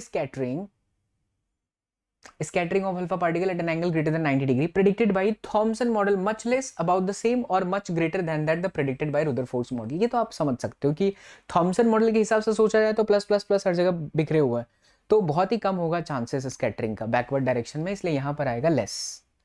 कहाँ गया भैया? Much less. ठीक है, ये आपका आंसर है, सर्कल बना रहा हूँ मैं। फिर देखिए तीसरा सवाल, कीपिंग अदर फैक्टर फिक्स्ड, बाकी के सारे फैक्टर को आप क्या कर दो, फिक्स कर दो। इट इज फाउंड एक्सपेरिमेंटली देखा गया that for the small thickness T, thickness जो है कम है, राइट, थिकनेस कम है, the number of alpha particle scattered at moderate angles is proportional to T. What clue does this linear dependence on T provide? इस चीज को बहुत ध्यान से समझना बच्चा। कह रहा है कि जब जो गोल्ड फॉइल की थिकनेस ली गई, हमने गोल्ड ही क्यों लिया था, मलिएबल होता है, मतलब कि उसको इतना आप दबा दो, इतना दबा दो कि बिना क्रैक हुए ऐसा इमेजिन हो जाएगा कि उसके अंदर सिर्फ एक एटम है। गोल्ड फॉइल थ्योरी पढ़ना, अब मैंने ग्रीन बोर्ड पे समझाया 2018 में, बहुत डिटेल में समझाया वो चीज़। अब तो वन शॉट के उसमें हमने इतना डिटेलिंग नहीं लिया है, वन शॉट के अंदर आपको वैसे क्वेश्चन आते भी नहीं, बट ये टेक्स्ट बुक है तो थोड़ा मजा आता है ऐसे क्वेश्चन को समझने के लिए। तो जरा सोचिए, जब थिकनेस है, थिकनेस जो है बहुत ही कम है, तो चांसेस क्या है स्कैटरिंग के, ज़्यादा है ना, क्योंकि अगर एक एटम होगा तो बच्चा न्यूक्लियस एक ही जगह पर है और पूरा का पूरा पार्ट जो है एम्प्टी है, क्योंकि एटम का most of the part empty होता है, तो स्कैटरिंग जो है ज़्यादा हो गया, इधर से आए सब ट्रांसपेरेंट मीडियम से चले गए। लेकिन अगर मैं टी को बढ़ा दूं तो क्या थिकनेस को मैंने बढ़ा दिया, तो थिकनेस बढ़ने के साथ क्या ये लीनियरली चेंज होंगे? आंसर है यस, क्योंकि अगर हमने बढ़ा दिया थिकनेस तो अब क्या होगा कि सब जगह पर एटम है। देखो पहले थिकनेस कम था गोल्ड के अंदर तो एक ही एटम था, लेकिन अब थिकनेस ज्यादा है, राइट, तो एटम हर जगह पर है। आप दबा रहे हो दबा रहे हो दबा रहे हो, जस्ट लाइक अब एक समझ लो ना, जैसे कैसे समझाऊं आपको मैं, कभी आपको हड्डियों में प्रॉब्लम होती है, हमारे बैक में बहुत इश्यूज होता है, तो एक ना जेल आता है, जेल आइस पैक बोलता है, अरे यार आइस पैक बोलते हैं उसको। तो बच्चा लोग आइस पैक को आप देखो, आइस पैक को आप दबा रहे हो दबा रहे हो दबा रहे हो, तो उसके जो सारे सारे ये वो जो क्या रहते हैं, नीली नीली शेप होती है, जो लिक्विड होता है या जो जेल होता है, सॉरी जो जेल होता है, वो हर जगह चला जाएगा। और यहाँ पर ऐसा समझिए कि जेल का एक कण, एक पार्टिकल, एक एटम है, जब मैंने थैली को पूरा चिपका दिया तब। लेकिन अगर मैं थैली को वापस कर रहा हूँ तो ये चांसेस हो सकता है ना कि वो जेल हर जगह पर आ जाए। कुछ ऐसा ही हुआ, यहाँ पर भी थिकनेस आपने बढ़ा दिया, जब आपने थिकनेस बढ़ा दिया तो स्कैटरिंग क्या होगा, ऑफकोर्स उस हिसाब से चेंज हो जाएगा, इसलिए thickness will play the very important role. तो आप यहाँ पर ऐसा कह सकते हो कि थिकनेस के हिसाब से यस स्कैटरिंग चेंज होगा, राइट, ठीक है। नंबर डी पर आते हैं, in which model is it completely wrong to ignore multiple scattering for the calculation of average angle of scattering of alpha particle by a thin foil? तो सोचो किसके अंदर आपको जो है इग्नोर करना गलत होगा। अगर हम थॉमसन मॉडल की बात करें या रुदरफोर्ड मॉडल की बात करें तो ऑफ कोर्स समझ गए ना, थॉमसन मॉडल, क्योंकि उसके अंदर बहुत बार स्कैटरिंग होने वाले हैं। तो ये देखिए थॉमसन मॉडल, ठीक है। चलो तो थॉमसन मॉडल के अंदर बहुत सारा पार्ट में जो है रेड रेड वाला जो है हिस्सा है यानी पॉजिटिव पार्टिकल्स है, तो वहाँ पर इग्नोर करना गलती हो जाएगा। ओके, तो ये क्वेश्चन भी होता है यहाँ पर सॉल्व। 12वें सवाल पर आते हैं। The gravitational attraction between the electron and proton in a hydrogen atom is weaker than the Coulomb attraction by a factor of 10 raised to minus 40. An alternative way of looking at this fact is to estimate the radius of the first Bohr orbit of the hydrogen atom if the electron and proton were bound by a gravitational attraction. मतलब कि जब एक electron है, राम को देख कर माँ जनक नंदिनी खड़ी की खड़ी रह गई। प्रोटॉन और इलेक्ट्रॉन और इनके बीच में जो अट्रैक्शन है वो ग्रेविटेशनल अट्रैक्शन है, ठीक है, ऐसा है। सो अब आपसे कहता है कि भैया बताओ बोहर मॉडल के हिसाब से फर्स्ट बोहर ऑर्बिट क्या होगा। Alternative way to of looking at this fact is to estimate the radius of the first Bohr orbit. मतलब मैं रेडियस निकाला जो कि 0.53 × 10⁻11 आया था, and you will find the answer very interesting. तो आइए इसको करते हैं। चलिए बच्चा, तो अब ये जो इलेक्ट्रॉन है वो रिवोल्यूशन कर रहा है, ठीक है। तो जो रिवोल्यूशन कर रहा है यहाँ पर हम बोलेंगे इलेक्ट्रोस्टैटिक फोर्स नहीं, क्योंकि सवाल में बोला है ग्रेविटेशनल फोर्स से बाउंड है। तो ग्रेविटेशनल फोर्स ऑफ कोर्स अगर ये रिवोल्यूशन कर रहा है तो किसके बराबर होगा? सेंट्रीपिटल फोर्स के बराबर होगा। तो कौन घूम रहा है? तो इलेक्ट्रॉन घूम रहा है। तो एम ई वी का स्क्वायर, यहाँ पर वी स्क्वायर डायरेक्ट लिख देते हैं, कोई दिक्कत वाली बात नहीं है। अपॉन में आर, ठीक है, यही हमें निकालना है। M B square by R is equal to G M E M P upon में कितना? आर का स्क्वायर, ठीक है। तो ये देखिए आर से ये कट जाएगा बच्चा लोग, एम ई से एम ई भी कट जाएगा बच्चा लोग। तो ये आ गया आपका V square and then R is equal to G and then M P, ये आपका इक्वेशन नंबर 1, ठीक। अब दूसरा हम इसमें बोहर्स मॉडल लगाते हैं। बोहर्स ऑर्बिट की बात कर रहा है, तो अगर हम इसको याद नहीं करेंगे तो अच्छी बात थोड़ी ना है, तो बोहर मॉडल को याद कर लेते हैं। तो ये कहता है M V R is equal to N H upon में 2 पाई, ठीक है ना। फर्स्ट ऑर्बिट की बात करें तो we can take n is equal to 1, so h upon में 2 पाई। अच्छा, कौन घूम रहा है बच्चा लोग? इलेक्ट्रॉन। तो एम ई फिर v and then r is equal to h upon में 2 पाई, h अपॉन में 2 पाई। अब मैं दोनों तरफ स्क्वायर कर दूं, ज़्यादा सही रहेगा। चलिए स्क्वायर कर देते हैं। तो एम ई का square V square R square is equal to h का स्क्वायर अपॉन में 4 पाई का स्क्वायर। तो ये मेरे लिए इक्वेशन नंबर 2 की तरह काम करेगा। It is going to be good अगर हम दोनों को डिवाइड कर लें ताकि हमें रेडियस मिल जाए। तो यहाँ देखो वी स्क्वायर आर है, तो चलो वी स्क्वायर आर, और यहाँ है बच्चा लोग एम ई का square V square and then R का स्क्वायर इज इक्वल टू, इधर है बच्चा लोग capital G and then M P divided by है एच का स्क्वायर, और ये आपका हो गया 4 पाई का स्क्वायर। जो कट रहा है उसे कट कर दीजिए। देखिए क्या कट रहा है, कैंसिल क्या हो रहा है। तो ये देखो वी स्क्वायर आर से ये वी स्क्वायर और फिर ये कट जाएगा, और तो कुछ नहीं कटा। अब हमें आर चाहिए, तो r इज इक्वल टू सीधा सीधा h का स्क्वायर अपॉन में एम ई का square and then g M P and then 4 pi का स्क्वायर। आप ऐसे ही अंदाजा लगा सकते हो 10 पावर माइनस 34 इंटू 34 यानी 68 ऊपर आएगा ऑलमोस्ट, मैं बता रहा हूँ। फिर नीचे माइनस 31 का स्क्वायर है, माइनस 31 का स्क्वायर है, एम पी में माइनस 27 है, कैपिटल जी में है। ये पूरा सॉल्व करने पर ये आंसर बहुत ही बड़ा आता है। जब आप इसको सॉल्व कर लोगे तो आपका आंसर जो है निकल करके आ रहा है, काफ़ी बड़ा इन्होंने किया, हमने आपको सॉल्व कर दिया सिंपल तरीके से। वो आता है 1.21 इंटू 10⁻29, जो कि काफ़ी बड़ा है। मतलब यूनिवर्स जो होता है वो 10⁻27 मीटर तक फैला हुआ है, ऐसा कहते हैं। ये आया 10⁻29 मीटर, मतलब कि काफ़ी ज़्यादा वाइड है यूनिवर्स। तो it is known that the universe is 156 billion light years wide और 1.5 इंटू 10⁻27 मीटर वाइड। इसका यही लॉजिक है। 10 की घात 27 मीटर जितना यूनिवर्स वाइड होता है। Hence we can conclude that the radius of the first Bohr orbit is much greater than the estimated size of the whole universe. NCERT क्या करता है, बड़ा चालाक होता है। सवाल ऐसे ऐसे देता है ना एडिशनल एक्सरसाइज के अंदर, जिसको सोचने पर आप मजबूर हो जाओ और फिजिक्स में आपको इतना इंटरेस्ट आ जाए कि आप फिजिक्स बाद में लो। ये वो नहीं है कि बस नीट है तो बस एक सवाल किया धुपक आंसर आ गया, ये धुपक आंसर आ गया, नहीं। कितनी अच्छी बात उसने बताई कि वो ऐसा कह रहा है कि भैया ये जो इलेक्ट्रॉन घूम रहा था, अगर वो इलेक्ट्रोस्टैटिक फोर्स के नहीं होने पर, अगर मान लो वो नहीं होता, तो अगर ये होता ग्रेविटेशनल फोर्स से टाइड अप होते, तो ये कहाँ पर होते इलेक्ट्रॉन। तो भाई साहब इसका देखो आंसर ये आ रहा है। तो यूनिवर्स में पता नहीं कहाँ फैले होते हैं, बहुत दूर होते हैं। 10⁻29 आ रहा है। वैसे कितना आता है 10⁻−10 0.53 10⁻−10, बहुत ही छोटा, यानी इलेक्ट्रॉन बहुत क्लोज होता है। ओके आगे बढ़ते हैं अगले सवाल की तरफ।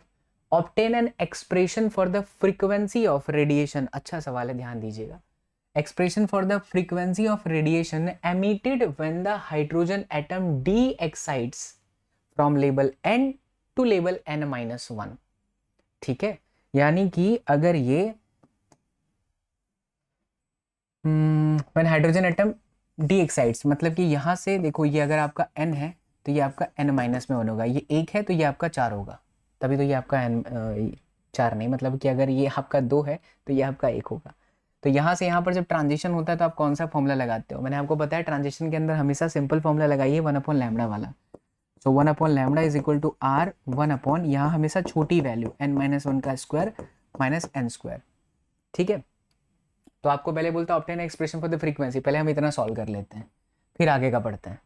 तो चलिए, तो इसको जब आप सॉल्व करोगे तो 1/λ is equal to capital R 1 ये डायरेक्ट करूँ मैं क्रॉस मल्टीप्लीकेशन, तो ये आपका हुआ n स्क्वायर माइनस में n स्क्वायर माइनस में 2n, तो ये आपका प्लस 2n हुआ, प्लस 1 तो ये आपका माइनस में 1 हो गया, upon n square and then n-1 का होल स्क्वायर, ये आपका ब्रैकेट ओवर हुआ।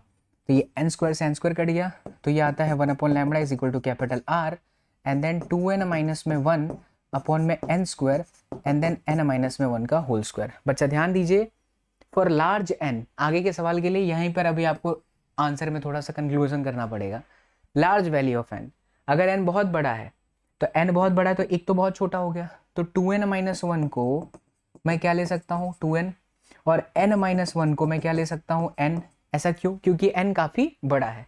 तो अब यहाँ वापस रख दीजिए, तो जब आप यहाँ वापस रखेंगे तो 1/λ इज इक्वल टू क्या होगा कैपिटल आर बच्चा लोग, तो ये ऊपर हो गया आपका 2n डिवाइडेड बाई नीचे क्या होगा n तो है ही, तो n स्क्वायर तो है ही, साथ साथ में n-1 को आपने क्या कर दिया n कर दिया।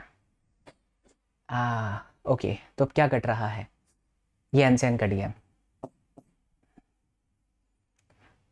सही है, n स्क्वायर माइनस में n-1। अच्छा हाँ, ये देखिए यहाँ पर n-1 का होल स्क्वायर है, तो हम 1 को 0 करेंगे, बट n-1 का होल स्क्वायर है तो वो n स्क्वायर ऑफ कोर्स होगा, तो यहाँ पर n स्क्वायर आएगा। पता था आंसर क्यूब में है, डायरेक्ट लिख दिए, तो ये आपका n स्क्वायर हुआ। तो ऊपर वाले से काटोगे बच्चा लोग, तो 1/λ इज इक्वल टू क्या आ रहा है 2r अपॉन में n का क्यूब। अच्छा मुझे फ्रीक्वेंसी चाहिए थी ना, सो फ्रीक्वेंसी बेसिकली होता क्या है c/λ, तो मैं c से मल्टीप्लाई कर दूं तो ये आपका हो गया 2rc अपॉन में n का क्यूब, ये आपकी फ्रीक्वेंसी आई। लेकिन किताब के अंदर जब आप डेरिवेशन करेंगे तो जो रिडबर्ग कांस्टेंट आता है तो कांस्टेंट है ना, 1.097 इंटू 10⁷ कांस्टेंट है ना, तो आप चाहो तो फ्रीक्वेंसी को थोड़ा और तोड़ सकते हो, बिकॉज ये भी कांस्टेंट है, c स्पीड ऑफ लाइट है 3 × 10⁸, और रिडबर्ग कांस्टेंट भी आपका कांस्टेंट है। इसको आप रिडबर्ग कांस्टेंट की जो वैल्यू है वो me4 अपॉन में 8 epsilon not, just a second मैं आपको इसकी वैल्यू बताता हूँ। इसे याद करने की जरूरत नहीं है, घबराओ मत, ये देखो पूरा कांस्टेंट ही है। m constant 9.1 × 10⁻31, e constant 1.6 × 10⁻19, 8 constant, epsilon not constant, c constant, h constant, सब कांस्टेंट है। ये पूरा रखोगे ना तो 1.097 10⁻7 आता है। आप चाहो तो r की वैल्यू ये रख दो, जो कटे काट दो, एक फ्रीक्वेंसी की वैल्यू आ जाएगी। ठीक है, ऐसा मैं क्यों बोल रहा हूँ अभी आपको पता चलेगा। तो हम इसको इक्वेशन 1 कर देते हैं। ठीक, अब आगे क्या कहता है कि शो दैट, बताओ this frequency equals the classical frequency of revolution of the electron in the orbit. यानी कि अब हमें जो क्लासिकल थ्योरी हमारे पास है, जो बोहर मॉडल, उसके हिसाब से जो फ्रीक्वेंसी आएगी ये वही फ्रीक्वेंसी है, बताओ। मतलब यहां से यहां जंप मारता तो जो फ्रीक्वेंसी आती है, और जो बोहर मॉडल में आपने पढ़ा है वो फ्रीक्वेंसी जो आएगी, इलेक्ट्रॉन ऐसे घूम रहा है तब जो आएगी उसके बराबर, ऐसा बताओ। तो बोहर मॉडल आ ही जाता है, तो बोहर मॉडल पर चले ही जाते हैं बच्चा लोग। ठीक है, तो जब आप बोहर मॉडल पर चले जाओगे तो mvr is equal to NH upon में 2π। ठीक है, हमको क्या चाहिए भाई, हमको फ्रीक्वेंसी चाहिए ना, तो v के जगह पर हम r ओमेगा लिख देते हैं। तो m v के जगह पर r ओमेगा, r देखो ऑलरेडी था ही, तो r स्क्वायर ओमेगा हो गया, is equal to NH upon में 2π। पक्की बात है, पक्की बात है सर, ओमेगा को सब्जेक्ट बना लो। तो omega is equal to NH upon में 2π, NH अपॉन में 2π, and then we have m and then r का स्क्वायर। बच्चा थोड़ा ध्यान दीजिएगा, NH अपॉन में 2π m, r क्या है, r है n square h square epsilon not, तो n का 4 n square h square epsilon not, यानी एप्सिलॉन नॉट का square upon pi m z का स्क्वायर, तो पाई का square pi m Z E square यानी ई पावर 4। हाइड्रोजन है ना, तो जेड को आप 1 ले लोगे। अब इतनी बड़ी वैल्यू आपको याद कुछ कुछ रखनी पड़ेगी रेडियस, जैसे मुझे याद है N square H square epsilon naught upon pi M Z E square, but यहाँ पर स्क्वायर था तो सबको मैंने स्क्वायर करा। थोड़ी और सावधानी बरतना, ओमेगा की जगह पर हम लिख सकते हैं 2 पाई एफ, तो F is equal to N H pi का स्क्वायर एम का स्क्वायर जेड 1 ले लेता हूँ ई पावर 4 अपॉन, देखो ओमेगा 2 पाई एफ था, 2 पाई नीचे आएगा तो क्या हो जाएगा 4 पाई का square M N four H four epsilon naught का स्क्वायर। माई लाल बाल गोपाल बच्चा बहुत ध्यान से देखना, जो कटे काटते हैं, पाई स्क्वायर से पाई स्क्वायर कट जाएगा, स्क्वायर से एम कट जाएगा, और नीचे 4 एज इट इज है, एन पावर 4 है, ऊपर वाला एन है तो नीचे कटेगा तो क्यूब हो जाएगा, तो इसको काट के यहाँ पे क्यूब कर देते हैं। ठीक है, ये कटेगा तो ये भी आपका क्यूब हो जाएगा, बराबर। तो बच क्या रहा है, एच से काट दिया ना मैंने, एच भी कट गया, तो ये आया M E 4 upon 4 N cube H cube epsilon naught का स्क्वायर। ये मैं आपको डंके की चोट पे कह रहा हूँ, अगर आप इसको सॉल्व करेंगे, एन क्यूब आ रहा है, देखो यहाँ पर एन क्यूब यहाँ पर आ रहा है, तो ये जो वैल्यू है, कौन सी वाली वैल्यू, ये वैल्यू, इसको आप सॉल्व करिए 2RC के बराबर ही आएगा 100%। या आप चाहे सॉल्व नहीं करना है तो आर की ये जो कांस्टेंट वैल्यू यहाँ रख दीजिए, कहाँ रख दीजिए, यहाँ रख दीजिए, देखिए पता ही चल रहा है ME4 आ रहा है, ME4 आ रहा है, सब रखोगे ना तो ये फ्रीक्वेंसी सेम हो जाएगा।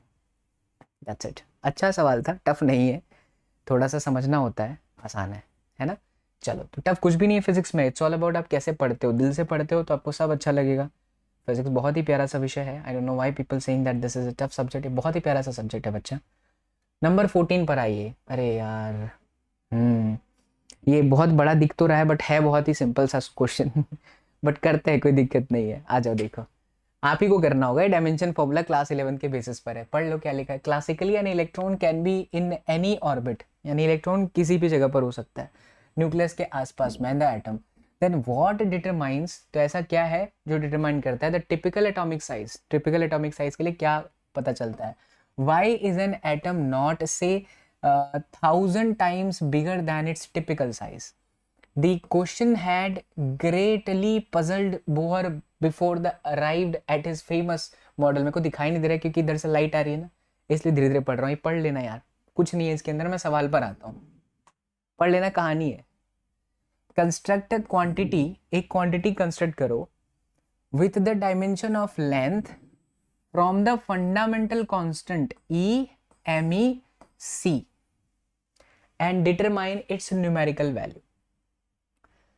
याद है आपने ये क्लास 11th में ऐसा फिजिक्स पढ़ा हुआ है डायमेंशन फॉर्मूला के अंदर, कि हमें एक ऐसी क्वांटिटी बनानी है जिसका लेंथ के बराबर हो, तो इज इक्वल टू, जो इन बातों पर डिपेंड कर रहा हो, E की पावर में मैंने मान लिया A, ME mass of electron की पावर मैंने लिया B, साथ ही बच्चा C यानी स्पीड ऑफ लाइट पावर में T। पता है कांस्टेंट रहता है। जब आप ये सब कुछ देख रहे हो तो यहाँ पर बोहर मॉडल के अंदर इलेक्ट्रॉन और प्रोटॉन के बीच में, यानी कि जो न्यूक्लियस और उसके बीच में क्या लगता है, कोलम्बियन फोर्स लगता है, सॉरी इलेक्ट्रोस्टैटिक फोर्स लगता है, उसमें एक कांस्टेंट रहता है K। Can't we ignore that, हम इग्नोर नहीं कर सकते, we can not ignore them. पता है इस मेथड की एक लिमिटेशन है, किताबों के अंदर अलग अलग सोल्यूशन पे पता चला कि डायरेक्ट दिया हुआ है, बट डायरेक्ट नहीं करा रहा, आपको फील करा रहा हूँ कैसे आया। मतलब यहाँ से अभी ना एक इक्वेशन आएगा और वो इक्वेशन डायरेक्ट दिया रहता है, मैं डायरेक्ट नहीं बता रहा हूँ, आपको बता रहा हूँ कैसे आया। बट याद करिए लिमिटेशन एक होती है डायमेंशन फॉर्मूला की, कि हमें ये नहीं पता चल पाता कि कांस्टेंट की वैल्यू क्या है, लेकिन हमें यहाँ ये तो पता है ना कि कोलम्बियन इलेक्ट्रोस्टैटिक फोर्स लगेगा जो कि K होता है, इसलिए K भी आपको लेना पड़ेगा। तो K की पावर में आप यहाँ पर ABC था, D मान लीजिए, ठीक है। अब सबके डायमेंशन फॉर्मूला सोच लो। तो ये आपका चार्ज है, चार्ज का क्या होता है A1T1, ठीक है, ये आपका E हो गया। अच्छा ME मास ऑफ इलेक्ट्रॉन है तो M1 होगा। C यानी कि क्या है बच्चा, स्पीड ऑफ लाइट, तो C का हो गया L1 T पावर -1। अच्छा K आपका क्या है, कूलम कांस्टेंट, तो भैया K का होता है न्यूटन मीटर स्क्वायर अपॉन में कूलम का स्क्वायर, तो न्यूटन का हुआ M1 L1 T -2 into metre यानी कि L2, और कूलम है तो A2 T2, यानी ये आपका बना M पावर में 1 L पावर में 3 T पावर में -2 और ये आपका 2 पर जाएगा तो T4 हो जाएगा, शायद नहीं हाँ, M1L3 T4 एंड A-2 सही है। Newton metre square upon newton M1 T-2 metre square L2 coulomb A1 तो A2 हो गया, M1L3 T-2 और -2 ये -4 होगा बच्चा, सॉरी -4 एंड A-2 हो गया। अब हमें ये पता है बच्चा, ये मेथड आपको याद होगा, नहीं पता है तो इसको करिए बढ़िया से, 11th का है, कुछ नहीं है उसके अंदर। A1 T1 यहाँ पटको, चलो मैं पटक देता हूँ आपके लिए। L1 is equal to A1 T1 की पावर में A, ये हुआ आपका M1 की पावर में B, C आपका हुआ L1 T पावर -1 की पावर में C, और लास्ट में K जो है वो है आपका M1 L3 T-4 A-2 की पावर में D, राइट। अब इसके बाद का स्टेप क्या होता था, इसके बाद का स्टेप होता था आप इक्वेशंस बनाते थे। कैसे बनाते थे तो जरा देखना, L1 यहाँ पर A और कोई है क्या, A ये रहा, तो यहाँ पर देखो A में पावर जो है आपका 1 है और यहाँ माइनस में 2D है, तो आप लिखेंगे 1 माइनस में 2D इज इक्वल टू 0 क्यों, क्योंकि L के साथ दूसरा नहीं है कोई, L के साथ 1 तो है लेकिन A की पावर में, यहाँ A तो है ही नहीं ना कोई भी, तो A की पावर में आप 0 कंसिडर करोगे तो पावर का बेसिकली आप क्या कर रहे हो, कंपैरिजन कर रहे हो। तो A की पावर में यहाँ पर था A, फिर यहाँ पर है A की पावर है -2D इज इक्वल टू 0, क्योंकि यहाँ पर A की पावर क्या है 0 और यहाँ A की पावर है A-2D, तो we have compared the power, तो ये आपके पास में एक इक्वेशन आ गया। इसी तरीके से एक दूसरा इक्वेशन आएगा T के फॉर्मेट में, तो T की पावर A, T की पावर -C, A-C, यहाँ है -4D, तो ये आपका हुआ A -C -4D is equal to, T यहाँ पर क्या है 0 है, तो ये 0, इक्वेशन नंबर 2 कर सकते हो ना, बस यही करना है। और ये इक्वेशन लिखने के बाद आपको A, B, C और D की वैल्यू मिलेगी, जो मैं आपको बताता हूँ क्या मिलेगा। तो चलिए बच्चा, इसको पूरा सॉल्व करने पर आपका ये आंसर आएगा ABCD कांस्टेंट। क्या अब आप यहाँ से एक इक्वेशन बना सकते हो, मैं आपको नेक्स्ट स्लाइड पर लेकर आता हूँ, देखो या यहीं पर बता दूँ, नेक्स्ट स्लाइड पर जाओगे तो कंफ्यूज हो जाओगे। तो ये आपका इक्वेशन बन रहा है capital L is equal to E power A, तो E की पावर में है आपका 2, फिर है ME पावर B आपका -1 है तो नीचे आ जाएगा, ठीक है। फिर उसके बाद में है C, ME मतलब मास ऑफ इलेक्ट्रॉन, फिर C speed of light, C पर है -2, तो ये आपका C² हो गया। उसके बाद में K की पावर D की वैल्यू कितनी है 1, तो यहाँ पर आ गया K। मेरे प्यारे बच्चों, अब आपके पास में E का एक देखो इक्वेशन आ गया, ये डायरेक्ट आपकी किताब में लिखा हुआ है E²/4πε0 MEC², कैसे है मैंने बता दिया। अब आप 1.6 × 10⁻19 का स्क्वायर मारो, K की वैल्यू रखो, मास ऑफ इलेक्ट्रॉन रखो, C रखो, सब रखो, you will get the answer of length, ठीक है। चलो इसी का पोर्शन B भी सॉल्व कर लो, वो भी सेम है, खाली क्या चेंज करना है मैं बताता हूँ।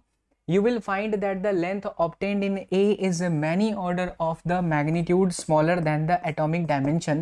Further, it involves C, but energies of the atom are mostly in non-relativistic domain where C is not expected to play any role. This is what may have suggested Bohr to discard C and look for the something else to get the right atomic size. अब आपको क्या बोल रहा है? Now the Planck's constant had already made its appearance elsewhere. Bohr's great insight in the recognizing that H, Me and E will yield the right atomic size. पूरी कहानी लिख दी है इन्होंने, बस हम सवाल पर आते हैं। तो H, Me and E construct a quantity, देखो ये रहा सवाल आपका, construct a quantity with the dimension of length from H, Me and E। समझ रहे हो क्या करना है? H, Me और फिर क्या है E और फिर K भी ले लेना, सबकी पावर कंसिडर करना, L करना, तो यहाँ पर एक अलग इक्वेशन आएगा, ABCD अलग आएंगे, एक इक्वेशन आएगा, वैल्यू निकाल लो और फिर दोनों का कंपैरिजन करो तो आपको एक अच्छा सा रिजल्ट मिल जाएगा, ठीक है। तो बच्चा ये सवाल काफ़ी है बड़ा सा, बट है सिंपल सा, कहानी है, इसको एक बार पढ़ लीजिए अच्छे से और ये आपका हो जाता है। ऐसे क्वेश्चन आपके बोर्ड एग्जामिनेशन में नहीं आते, बट नॉलेज के लिए, फिजिक्स को फील करने के लिए बहुत ज़रूरी होता है। छोड़िए मत कुछ भी, ताकि आपका कॉन्फिडेंस बूस्ट रहे हमेशा। चलो तो ये देखो, ये आ रहा है 2.1881 × 10⁻15। पहले जब आपने लिया था तब तो taken much smaller than the typical size of the atom, ये एटम की साइज से काफ़ी कम आया। और फिर बाद में जब बोहर मॉडल बोले H, Me और उन सबको कॉन्स्टेंट लेकर के करो तो ये आ रहा है इतना। तो hence the value of the quantity taken is of the order of the atomic size, मतलब पहले जो कांस्टेंट लिए थे उससे नहीं आ रहा था, लेकिन दूसरे वाले कांस्टेंट से आंसर आ गया। ओके, कोई बुराई वाली बात नहीं है। 15वें सवाल पर चलते हैं। ये तो बहुत ही सिंपल है यार, ये तो हम लोग कर चुके हैं कि -3.4 हाइड्रोजन एटम इतना दे रखा है, what is the kinetic energy, तो आपको याद होगा पी के टी बराबर बच्चा, पी आपका 2x है, ये आपका -x है, तो ये आपका x होगा। टोटल एनर्जी हमारे पास में x इतनी दी है, तो काइनेटिक एनर्जी आपकी प्लस में 3.14 हो गई, और जो पोटेंशियल एनर्जी है उसका डबल यानी कि -6.8। बस पहला दूसरा खत्म।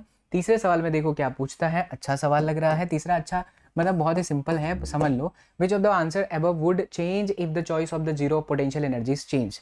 बच्चा ये पता होगा पोटेंशियल एनर्जी हमेशा रेफरेंस पर डिपेंड करता है। अगर हम जीरो पोटेंशियल लेते हैं इन्फिनिटी पर, और अगर हम जीरो पोटेंशियल लेते हैं कहीं और पर, तो हमारा पोटेंशियल एनर्जी बदल जाता है ना। अगर पोटेंशियल एनर्जी बदलेगा, देखो काइनेटिक एनर्जी तो हाफ mv² होता है, इसका रेफरेंस से कोई लेना देना नहीं है, लेकिन पोटेंशियल एनर्जी का रेफरेंस से लेना देना है, तो ये चेंज हो जाएगा, और ये चेंज होगा तो इन दोनों का सम टोटल होता है, इसलिए ये भी चेंज हो जाएगा।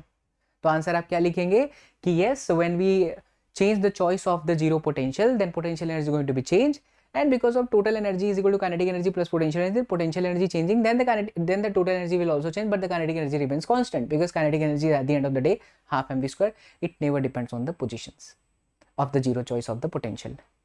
ठीक है, चलिए 15वां सवाल भी होता है यहाँ पर डन। आगे बढ़ते हैं नेक्स्ट क्वेश्चन पर। अगला सवाल है, if Bohr's quantization postulate is a basic law of nature, it should be equally valid for the case of planetary motion also। planetary motion के लिए भी valid होना चाहिए।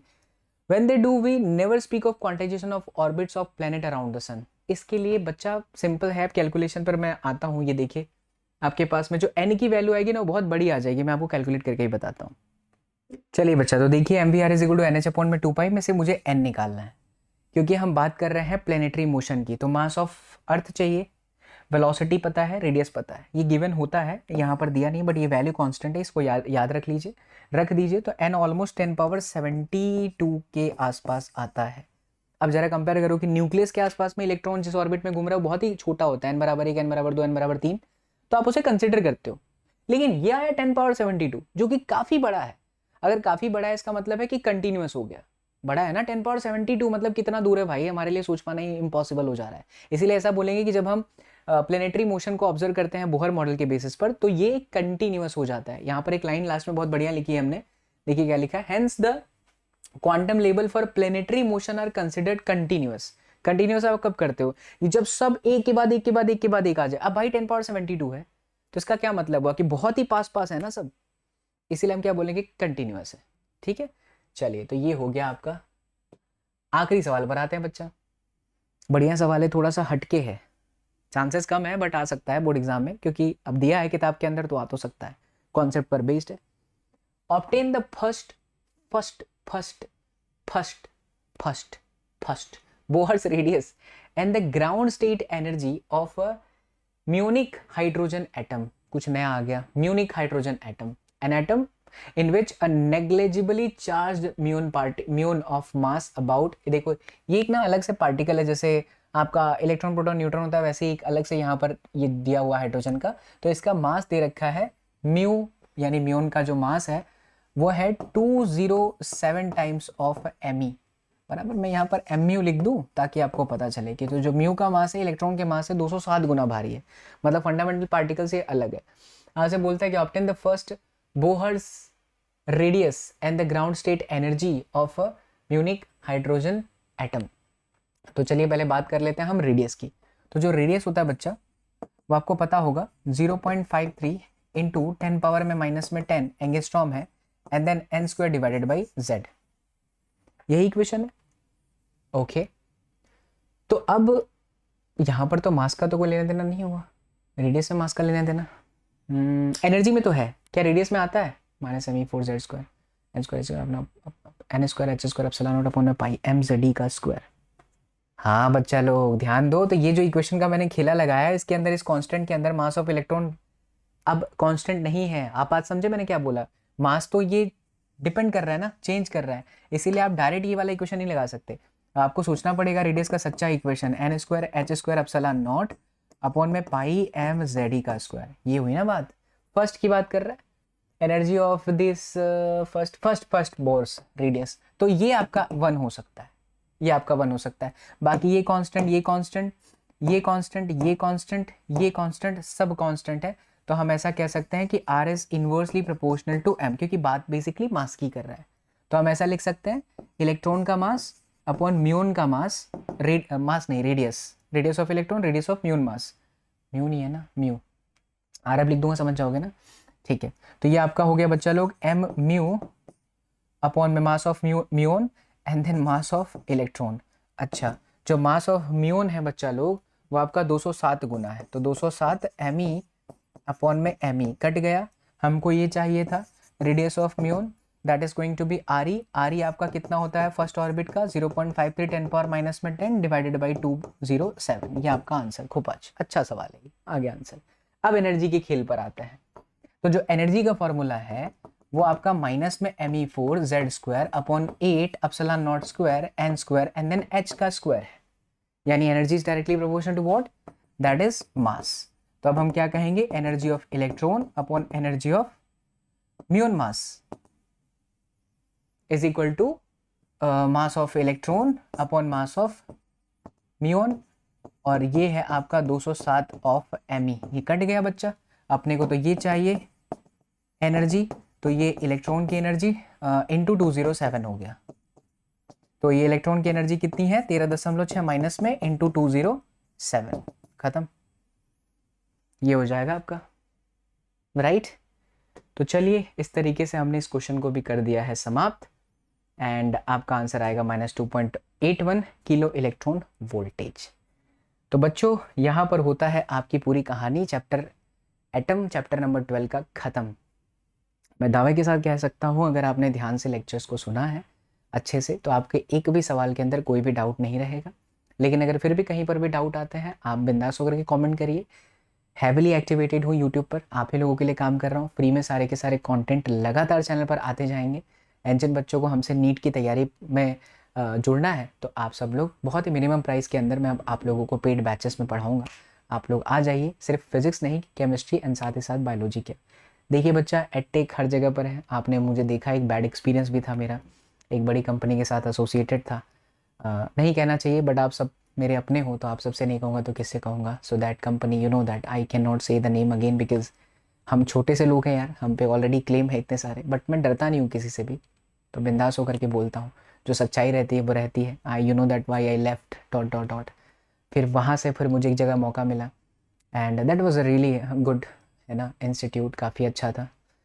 बट वहाँ पर मुझे, मैंने जिसको अपना भाई माना, जिसे सब कुछ समझा, उन्होंने मेरे साथ क्या कह सकते हैं, फिर उसके बाद फिर आई हैड डिसाइडेड कि यार मुझे अभी कहीं नहीं जुड़ना है, मैं अपने दम पे ही कुछ करना चाहता हूँ, राइट। मुझे अभी किसी भी एकेडमिक फॉर्म में नहीं जाना है। बहुत सारे बच्चे मुझ पर वीडियो बना दे रहे हैं कि शायद मैं ज्वाइन कर रहा हूँ कहीं और, लेकिन मैंने अभी तक कहीं ज्वाइन नहीं किया है। हाँ, मैं सिर्फ एसोसिएटेड हूँ एक एप्लीकेशन के साथ जहाँ पर मैं अपनी मर्जी से कोर्सेज लेकर के आऊँगा, कोई पाबंदी नहीं है। इसीलिए बच्चा समझ लीजिए कि आपके बड़े भाई का ही वो एप्लीकेशन है क्लास 24 ऐप, ठीक है। तो अब बस पूरी तरीके से यूट्यूब पे लगा हूँ, आप लोग सब सपोर्ट करेंगे तो अच्छा रहेगा। यूट्यूब पे हमारे 2-3 चैनल हैं, वहाँ से घर का गुजारा भी चल रहा है, बट चेहरे पर एक स्माइल लेकर के काम कर रहे हैं, ठीक है। हमको नहीं बनना है यार बहुत बड़ा एंटरप्रेन्योर, हमको नहीं बनना है बहुत सारा पैसा, हमको बस चाहिए शांति से बच्चा लोगों को पढ़ाऊँ, बच्चा लोगों को आगे लेकर के जाऊँ और आप सबका प्यार मिले, इन दैट्स इट। सो आप सब लोग जो है क्लास 24 ऐप को जो ज़रूर डाउनलोड कर लीजिएगा, बिकॉज वहीं पर आएंगे, कोई और टीचर नहीं पढ़ाएगा फिजिक्स, मैं ही पढ़ाने वाला हूँ बच्चा, ठीक है। तो इट डजंट लाइक दैट कि अगर मैं कुछ बड़ा कर रहा हूँ तो मैं फिजिक्स पढ़ाना छोड़ दूंगा, नहीं, आखिरी सांस तक फिजिक्स मुझे पढ़ाना है, बिकॉज मुझे लगता है अभी फिजिक्स बहुत आगे लेकर के जाना है आप सभी बच्चों के लिए, ठीक है। तो उम्मीद करता हूँ आप सभी लोगों को ये बात समझ में आई है, तो ज़रूर ज्वाइन करिएगा। नीट का बैच बहुत जल्द मैं लेकर के आ रहा हूँ क्लास 24 ऐप पर। So thank you so much बच्चा लोग, thank you so much for watching the video. See you all in the next class. Till then, do whatever you want to do, man, but don't trouble your mom. Take care. Love you all. Thank you so much. Bye bye. Jai Hind.